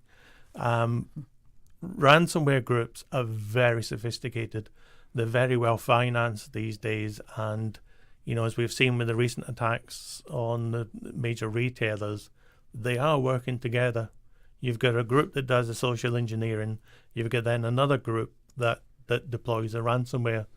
The ransomware we call RAS, ransomware as a service. You can buy it online, and you can just deploy it. And we've seen attempts at doing that on the island. They mostly fail because they're not that sophisticated. But I don't think we can sit back and say we're a very small Caribbean island and we're unlikely to be attacked. We're a major financial market. And as I said, we have seen Lazarus operating and stealing money, which is a North Korean state-sponsored group. Yeah, I was going to say to her, is that Lazarus from the Bible? No, it's the state-sponsored group who steal cryptocurrency. Yeah. So back to your original question. So it would be very difficult for any government to suffer a significant ransomware or data breach without it becoming public knowledge. Because first of all, multiple systems would be unavailable. How would you explain that? If you had to pay a ransomware, you have to justify that. People would have to know that's public money being spent, taxpayers' money. So it's very difficult to do that. And also, we're transparent as a government. We wouldn't hide that from the public. If you look at the other governmental organizations in the region who have been hit, sometimes there's a lag between them reporting because they're really trying to understand what's happened, what's the impact, and what are they going to do about it before they put messaging out there. But within days, they have to report it. So, within the last 2 or 3 years, it's very evident that there's a concerted campaign against the Latin and Caribbean region. So we've seen Costa Rica fall victim, Guadeloupe, St. Kitts, Trinidad, Jamaica, our near neighbours fall victim, and so on and so forth, Grenada, Guyana. So all of these entities have been hit, some of them multiple times, actually. So it's very hard to keep these things quiet. So as much as, one shouldn't want to try to keep it quiet because it's the reality of the situation, and it then speaks to sort of honesty, trust and integrity. So that's unfortunately the way it would have to be. You would have to make it public. Okay, I've kept you beyond the 15 minutes. We're going to go to a commercial break because I want to come back and, without revealing, too much Ms. Pam, you've mentioned, all of those neighboring and regional countries that have been hit, and I want you to talk about why it's so important to have structures in place where you can address these issues when they arise, even though, it may be unavoidable altogether, considering the sophistication of the people out there who are seeking to do harm and what's available to you as well. Folks, please stay tuned. For the record, we'll be back shortly.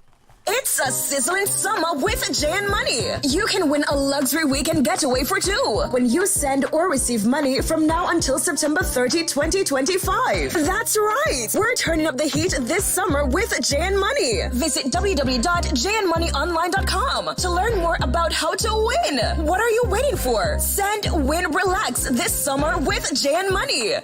Storms bring wind, rain, and unexpected costs to buy supplies, secure your home, or make minor repairs. Incidental expenses not covered by insurance. Until now, with Cineco's parametric coverage, you get automatic payouts within 2 to 3 weeks of a Category 3 or stronger hurricane, whether or not you have damage. Available only through Cineco's homeowners insurance. Visit Cineco.ky to get a quote today. Cineco, keeping Cayman covered. Did you know that Doctors Hospital provides urgent care services 24 hours a day, 7 days a week? And Doctors Hospital's urgent care physicians have access to the most advanced MRI and CT imaging in the Caribbean, providing reliable diagnostics when you need it most. When you need quality urgent care for an illness or injury, Doctors Hospital is here for you 24/7. Whether it's a migraine, chest or abdominal pain, shortness of breath, broken bones, or another urgent need, Doctors Hospital at the top of Walker's Road. Urgent care right now. At Kirk's Home Center, we can make your life much better. We got it all together. We got a great deal in store for you. From cookware to stereos, from power tools to plumbing supplies. Yeah, we got the best goods with the best price and a service to make you smile. At Kirk's Home Center.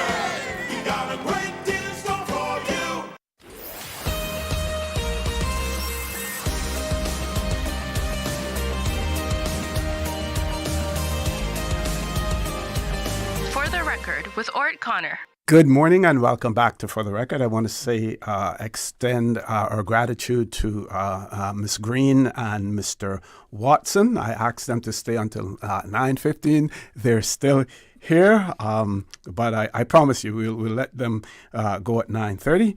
So I had a question earlier that I posed in terms of how important it is for jurisdictions to have something in place, be as robust as possible in terms of their ability to ward off these attacks as well. One of our listeners has asked whether or not you have ever got a scammer or assisted in catching any, and if yes, how did you do it? I'm sure that if the answer is yes, you won't tell them how you did it because that would be giving away your secret. But let's see how much you can reveal, Mr. Watson. So anybody who's committing scam on island, we're usually very successful in catching. Last year, there were a number of people who are currently still in prison who are committing credit card fraud on island, and also a group that were doing ATM, the automatic teller machine fraud. So if the scams are happening on island, then we're usually very good at detecting who those people are. And as I said, there's some of them still currently residing in Northwood, and they'll be deported from the island when that finishes and never allowed to return. But cybercrime is an international thing, and the perpetrators of it are very rarely, we find, on island. So I said the pursue element of the 4 Ps we tend not to concentrate on rather than the prevent part of the 4 Ps. Which is one of the reasons I'm here today. Is one of the ways to prevent cybercrime is by putting out public messaging and saying to people, hey, don't become a victim of cybercrime yourself. But we also do a lot of takedowns of websites. So like with the SMS scams with Cayman Bank, we'll go online, we'll get that flagged by Google quite quickly. So when you click on it, it comes up with a red screen. and then ultimately work with the provider of that page to get it taken down. But we see a lot of these, so it is quite a difficult thing. And it's not just my team that does it. Part of Miss Pam's team will also do those takedowns as well. We put out a lot of public messaging, and we try to put out a lot of public messaging. It's difficult because if you know the analogy of cry wolf, we don't want to be putting one out all the time because people might not react to it. So we tend to put it out, when we see something seriously. But we also will work with other agencies, whether it's the FBI in the US, the NCA in the UK, or as I said earlier, we're working with Jamaican authorities at the moment on the SMB scam. If we can identify where the perpetrators are, then we can feed it through to an agency that's much larger than us. Yeah, I think that's CNB as opposed to SNB you mentioned. Yes, CNB, the Cayman National Bank SMS is the one you read out to begin with. So there is a local element to that I can't really discuss any further. But we are working with authorities, where we think the nexus for those are. So we may not do anything, but we certainly feed into larger agencies. I've only got a team of, it's supposed to be 6, there's only 3 at the moment because of various different factors. I mean, Miss Pam doesn't have a huge team. But I think it's important to say when we're talking about, threats to the island, you're talking about threats to government. We have robust systems here. I think most of the big companies have robust systems here. So, but these robust systems can be quite complex, and the more complex they are, the harder it is to keep on top of all the vulnerabilities. But not everybody has the type of money that government and large businesses have. So that's part of my Prevent campaign, is to put public messaging out there. We look at two-factor authentication within emails to prevent business email compromise. We look at various verification processes that we've talked about. And there's always a very thin line between creating paranoia and creating awareness. And, I find it quite a difficult line to stay on the right side of, because I don't want people to be paranoid, but I do want them to be aware. Yes. Ms. Pam? Speaking to, governments and the structures and the protocols they need to have in place to make sure that they don't fall victim or reduce the risk significantly of falling victim. I think the start point has to be that cybersecurity is a matter of national security.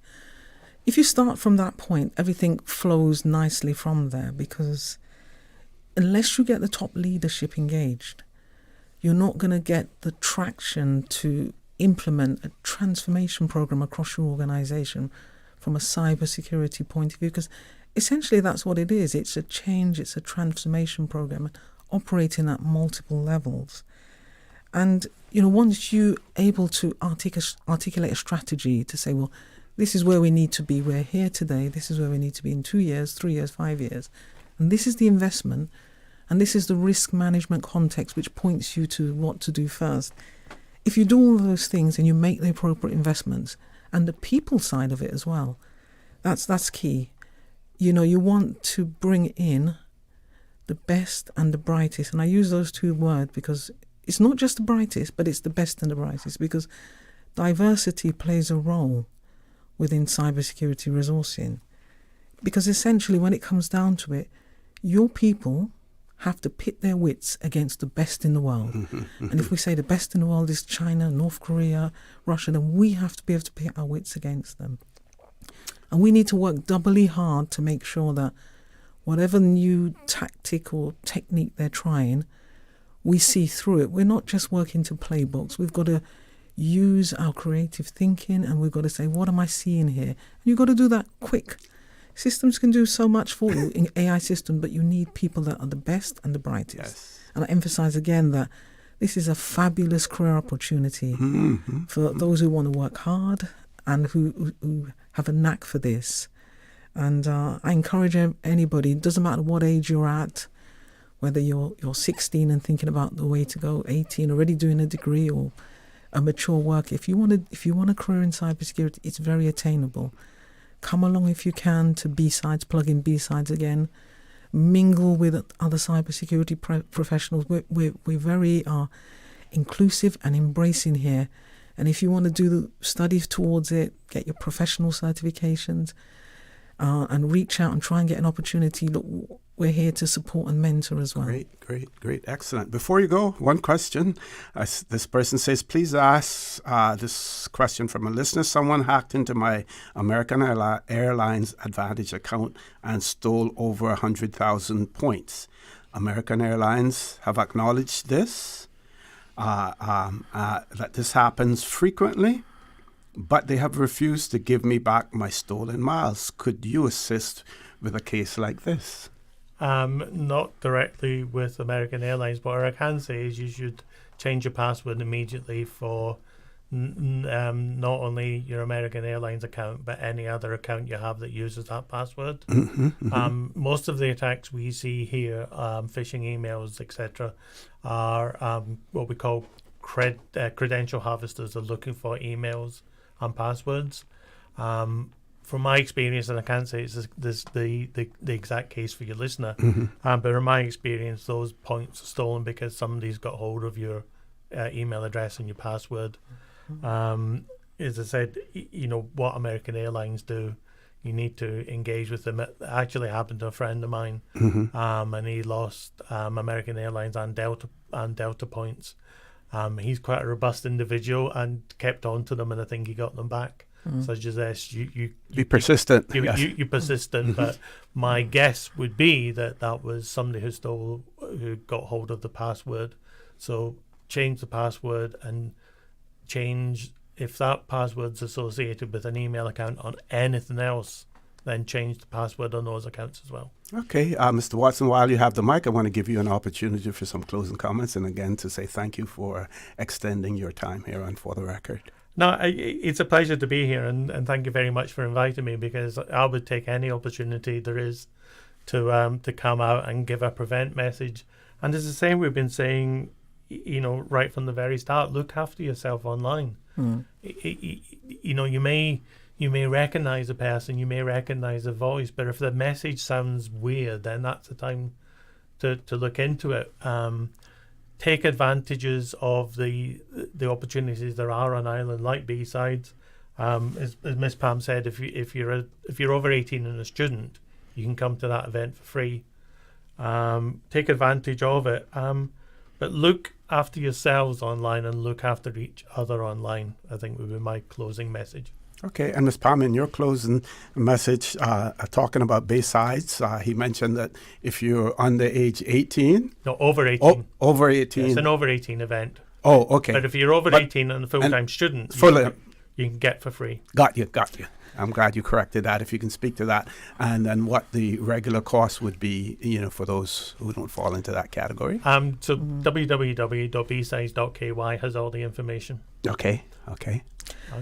Yeah, so my final closing message is that I do hope some of the points that we've raised resonate with your listeners. And I say just slightly adjust your posture towards being trusting online and a little bit more suspicious, as Miss Oneisha was also saying. And report. It's really important that you do report, even if it's anonymous. Thank you very much, Mr. Osi. Thank you. And the writer of that question said that they did change their password immediately. Excellent. As well. So I want to thank both of you, and I want to say to our listening audience as well, if you want to hear more conversations on this, Miss Pam, Miss Greene and Mr. Watson will be on The Buzz on Thursday morning as well. So we know we have our loyal listeners right here on Radio Cayman, and they will be listening in. But others as well, if you want to hear more and more discussions on cyber security, join them on Thursday morning on The Buzz. Folks, we're going to take a commercial break. Please stay tuned. For the Record, we'll be back shortly, and the phone lines will now be open as well.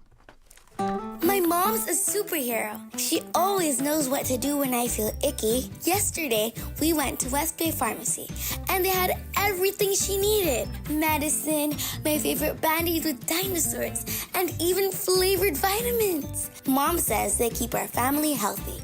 I think they're magic. But don't tell anyone. I think superhero shop at West Bay Pharmacy.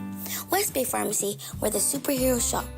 West Bay Pharmacy and Centennial Towers. Convenient quality care is just around the corner. Shipping to the Cayman Islands is fast, reliable, and seamless thanks to Cayman Airways Cargo. Need it faster than ocean freight? Cayman Airways Cargo offers multiple cargo flights to Grand Cayman from Miami weekly, so your packages, whether big, small, or in between, will arrive in no time. You can even use a Cayman Airways Cargo US address for your online shopping. Cayman Airways Cargo is also the only carrier providing air freight services for Cayman Brac and Little Cayman. Contact us today and see why Cayman Airways Cargo was voted as Cayman's best cargo and logistics company in the Best of Cayman Awards. For details, visit CaymanAirways.com/cargo. It's a sizzling summer with Jan Money. You can win a luxury weekend getaway for two when you send or receive money from now until September 30, 2025. That's right. We're turning up the heat this summer with Jan Money. Visit www.janmoneyonline.com to learn more about how to win. What are you waiting for? Send, win, relax this summer with Jan Money. Can you imagine your home completely organized? At Brand Source Custom Closets, we can. We specialize in designing and building custom closets and storage units for any room in your home, including the garage, with tailored designs and custom LED lighting solutions to fit your lifestyle and budget. Our custom closets expert is committed to enhancing the value of your home with a solution that is uniquely yours. Visit our showroom or call 623-6774 to schedule a no-obligation appointment with our design expert. Brand Source Custom Closets, 209 Dorsey Drive, Industrial Park. 89.9 Radio Cayman helps you to weather the storm during this hurricane season. One of the most crucial elements of hurricane preparedness is storm awareness. During the season, it is of utmost importance to pay attention to the latest local weather forecast, as hurricanes do not suddenly form or strike. There are various methods of advanced notification. Utilizing such may be the difference between a favorable outcome and disaster. Both television and radio serve as excellent mediums with up-to-the-minute storm path information in the wake of a hurricane. Another method of tracking a hurricane may be only arm's length away. Your smartphone or tablet can be your most valuable tool before, during, and after a storm, providing countless numbers of apps with crucial hurricane information. Many apps allow you to track storms with moving radar and satellite imagery, plus offer alerts, current conditions, forecasts, advisories, and even video. This hurricane preparedness tip was brought to you by your community radio station, Radio Cayman 89.9 FM.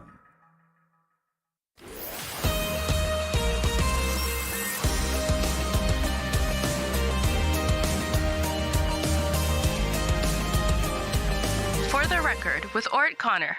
Good morning and welcome back to For the Record. We have about 23 minutes left to go in the show. The phone lines are open if you want to call in, anything that you want to talk about. If not, then I will continue my discourse on the revenues of the government of the Cayman Islands, and we will look at our constitution, Part 7 of the Cayman Islands Constitution Order 2009, which speaks to the issue of finance. But before we go there, I want to send out a happy belated birthday to Miss Aldine Anglin, who celebrated her 97th birthday on the 5th of September. 5th of September, Miss Aldine Anglin celebrated her 97th birthday. So big happy birthday shout out to her. And to one of our listeners who sent in a question about one of the issues. Let me find it, because I am obtaining some information. Miss Oneisha Richards has promised to provide some information in relation to the question that was raised by the writer. I'll try to find that. So I can't find it right away, but I can share this comment that came in early this morning, 7:49. Didn't get a chance to share it. It says, good to hear you this morning regarding when you had the minister on Friday and you spoke of the land acquired in Bosun Bay and what the plan is for that property. It was mention of a police station. If you look at the geography of West Bay, this is one of the furthest points of the district, and it has the narrowest roads. So I wonder if this was thought through, or are they just speaking off the top of their heads? Because I would think that a police station should be as central as possible, and then the redevelopment of the roads will be costly. This is why the district advisory committees are needed to help the government see the entire picture. Okay, person has a point. Those roads are extremely narrow, and if you're talking about having a police station and emergency vehicles in and out and having to go sometimes at a high speed to get to their destination, that would be a point. So if you have to widen the roads, that will be costly. But then at the same time, you balance that against the fact that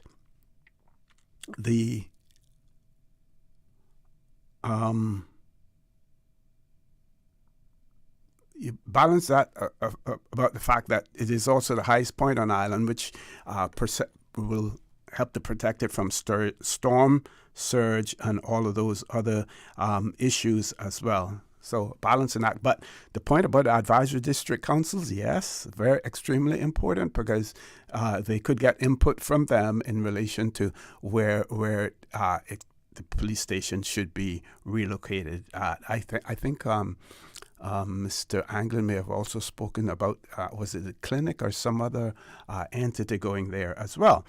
So this person sent in a question about journalism, and I will have an answer to you, not necessarily on this show today, but I will share it as soon as time permits once I receive it.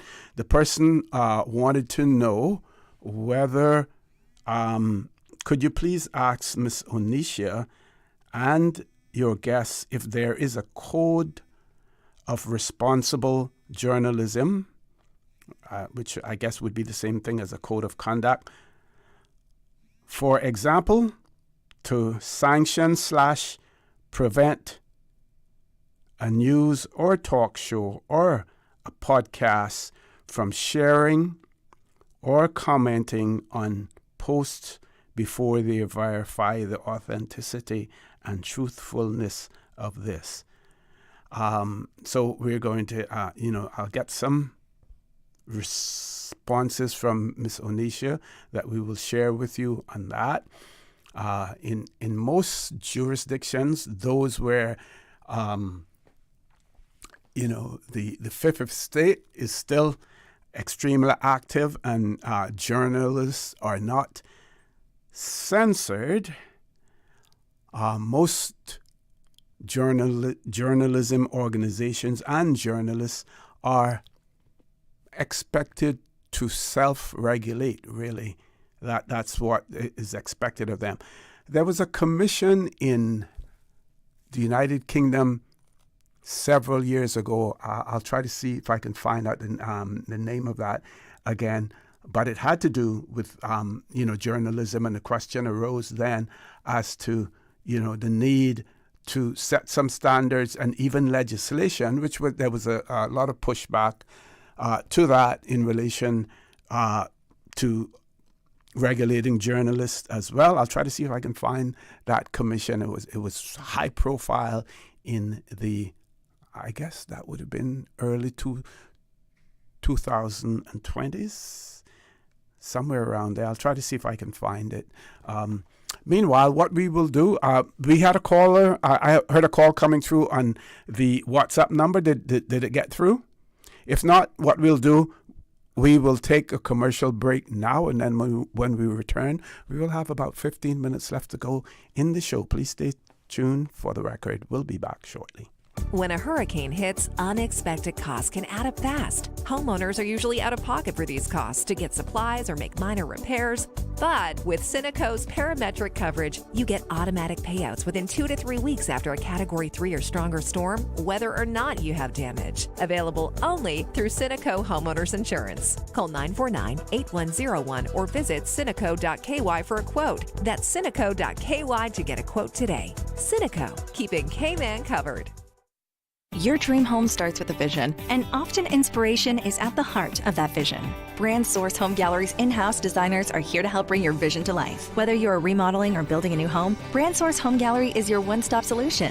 Explore their kitchen cabinets, sinks, faucets, bath fixtures, tubs, vanities, and more. Let Brand Source's designers help and inspire you with your next project. Call 623-5000 and schedule an appointment with a design expert at Brand Source Home Gallery, Dorsey Drive, Industrial Park, serving Cayman for 50 years.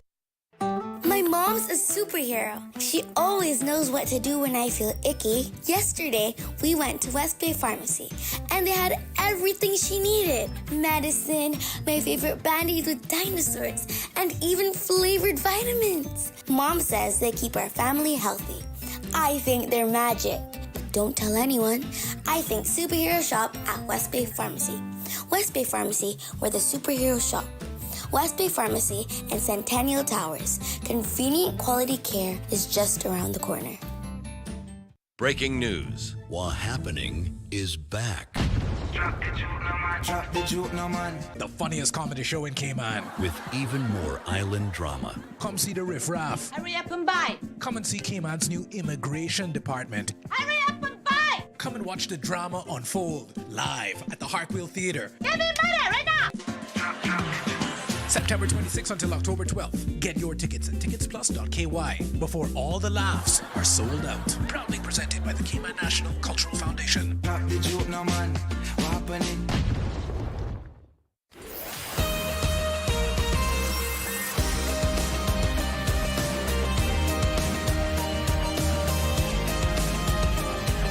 For the record, with ORRETT. Good morning and welcome back to For the Record. We're in the last leg of the show this morning.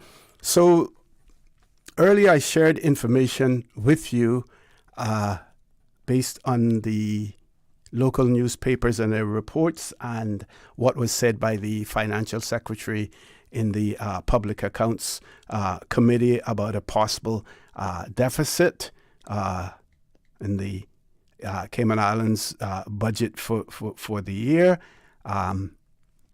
We saw revised, well, not revised figures, but certainly the report that the outcome could possibly be different. And let me see if I can find the article. So this was the Cayman Compass. Jefferson government needs to build up reserves to protect the country, and we also saw on the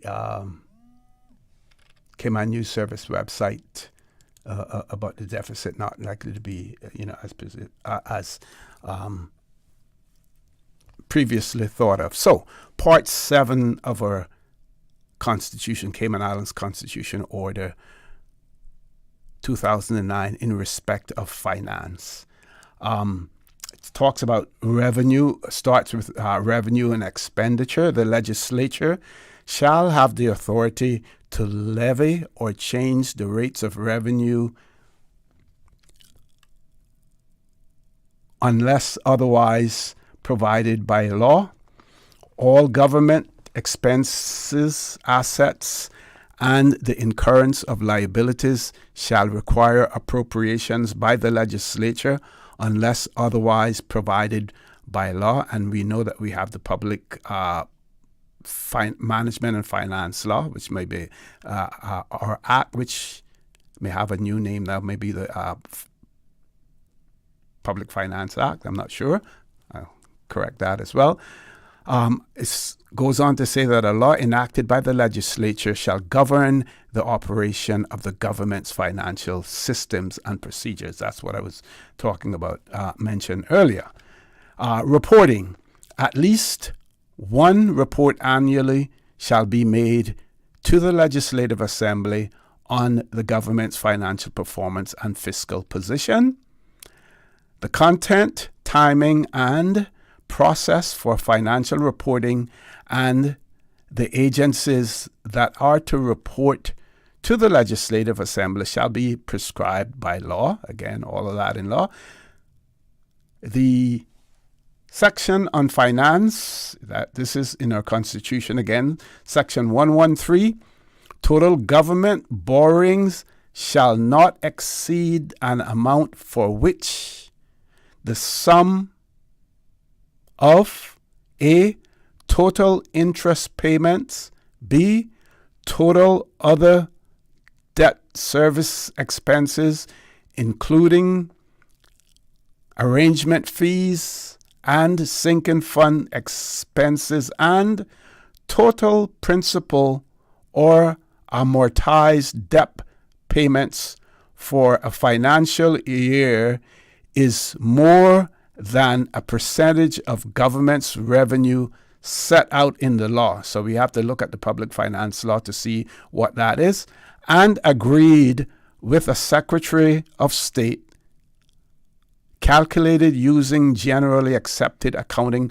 practices for that financial year. And we know that there are various accounting practices, and we did hear some comment from the Minister of Finance that they would be looking into those accounting practices as well, to see if what we have adopted here, what we utilize here is, is what we really need to have.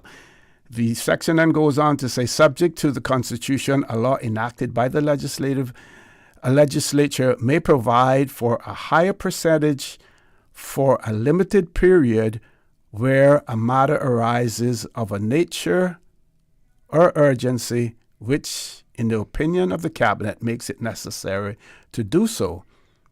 And for the purposes of this section, government borrowing shall mean borrowing in the name of the government, regardless of whether repayments are made directly by the government or by a public or governmental body, including any statutory body, company, or association. So our Constitution talks more about a law that is to be enacted, and we do have that law, and the law talks about the fact that total government borrowing shall not exceed an amount for which the sum or A, total interest payments, B, total other debt services expenses, including arrangement fees and sinking fund expenses, and a total principal and amount amortized debt repayment for a financial year is more than a percentage of government revenue. So we're going to look to find what that percentage is. Unable to do that today because we have a limited amount of time here, but we will look at the public finance law, public management and finance law, to see what it says in that regard. And this has to do, again, coming back to my comments about the government, how much money the government is legally required to have, as reserves.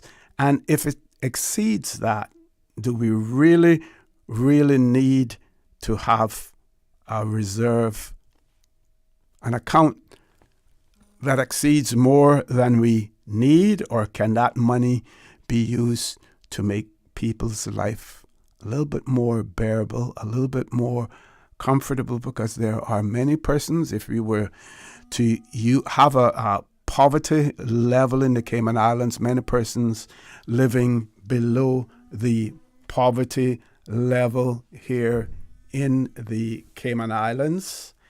And should the government have a big fat bank account sitting there, and any government being able to say, we were able to accumulate this amount of money while our administration was in office, does that really help the people of the Cayman Islands who really, really need that assistance?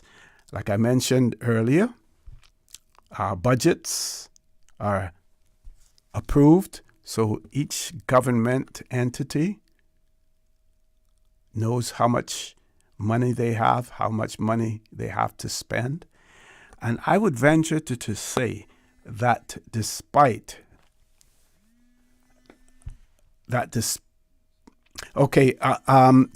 we have someone who's trying to call in, but they're calling, or it's not coming through the 925-3261 number. If you're trying to call in on a WhatsApp number, please call 925-3261.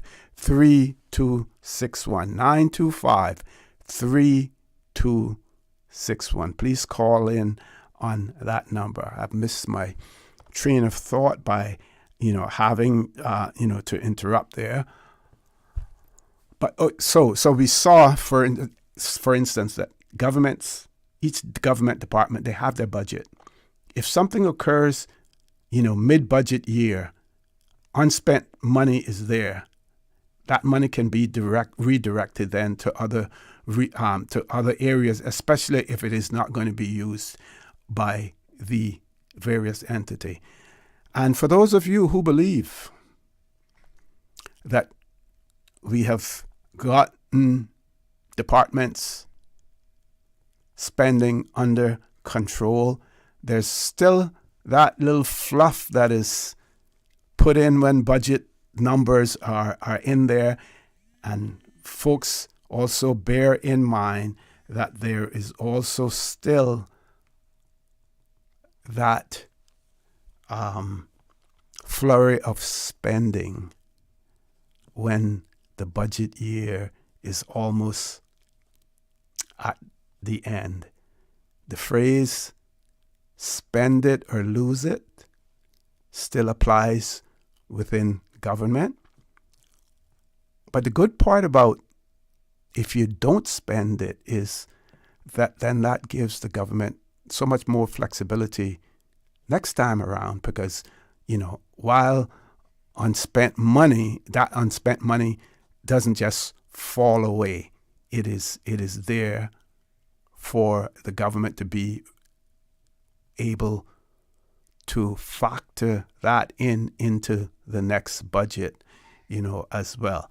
But that propensity that government departments have to, let's make sure that we spend this money before the budget year ends, that mentality is still there. And some people may ask the question, if you had it for that period of time, why didn't you spend it before? Some may retort and say, while the money is there for us to spend, we still have to get authorization from our chief officer from the appointing officer. We still have to get that okay, and sometimes that takes a longer period of time, for that to take place as well. But I think we need to continue to have this discussion and to understand as much as a layperson can understand about government's financing and government's budgeting. And because while I applaud the government for continuing to acquire property in the name of the people, of the Cayman Islands, I also would urge the government that while we suspect, and sometimes that may be the case, where individuals are gaming the government and sometimes have either the financial wherewithal or the ability to go out there and work, if work is available, that some of them may feel, well, if I can get $600, $700, $800 more from government assistance as opposed to a job that is going to pay me $600 or $800 less than what I'm getting from the government, I prefer to get it from the government. Yes, there are those persons out there who are operating under that guise, but there are many, because of the affordability issue in the Cayman Islands, there are many persons who are living below the poverty line and no fault of their own.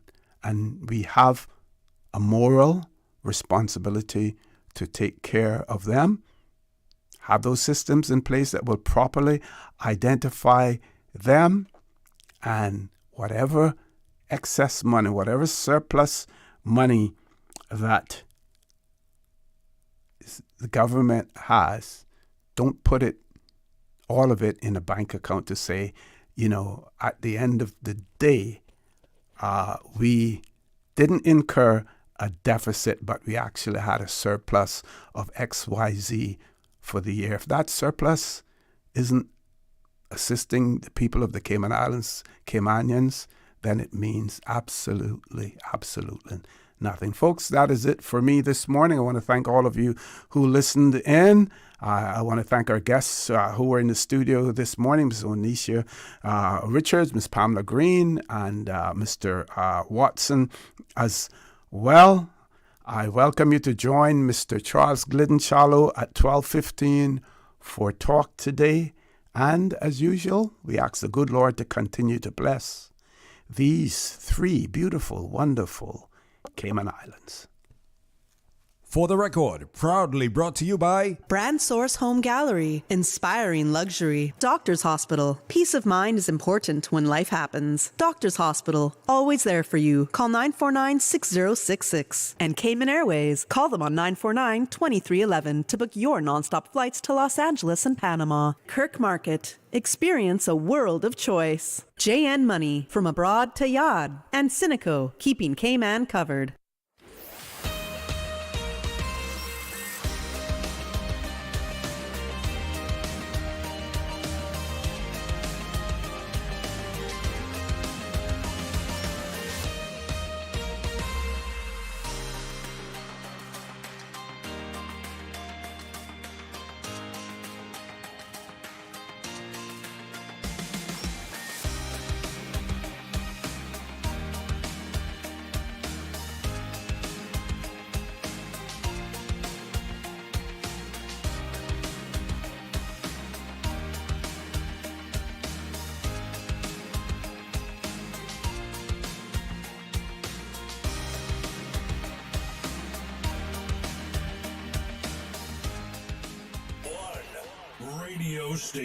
Radio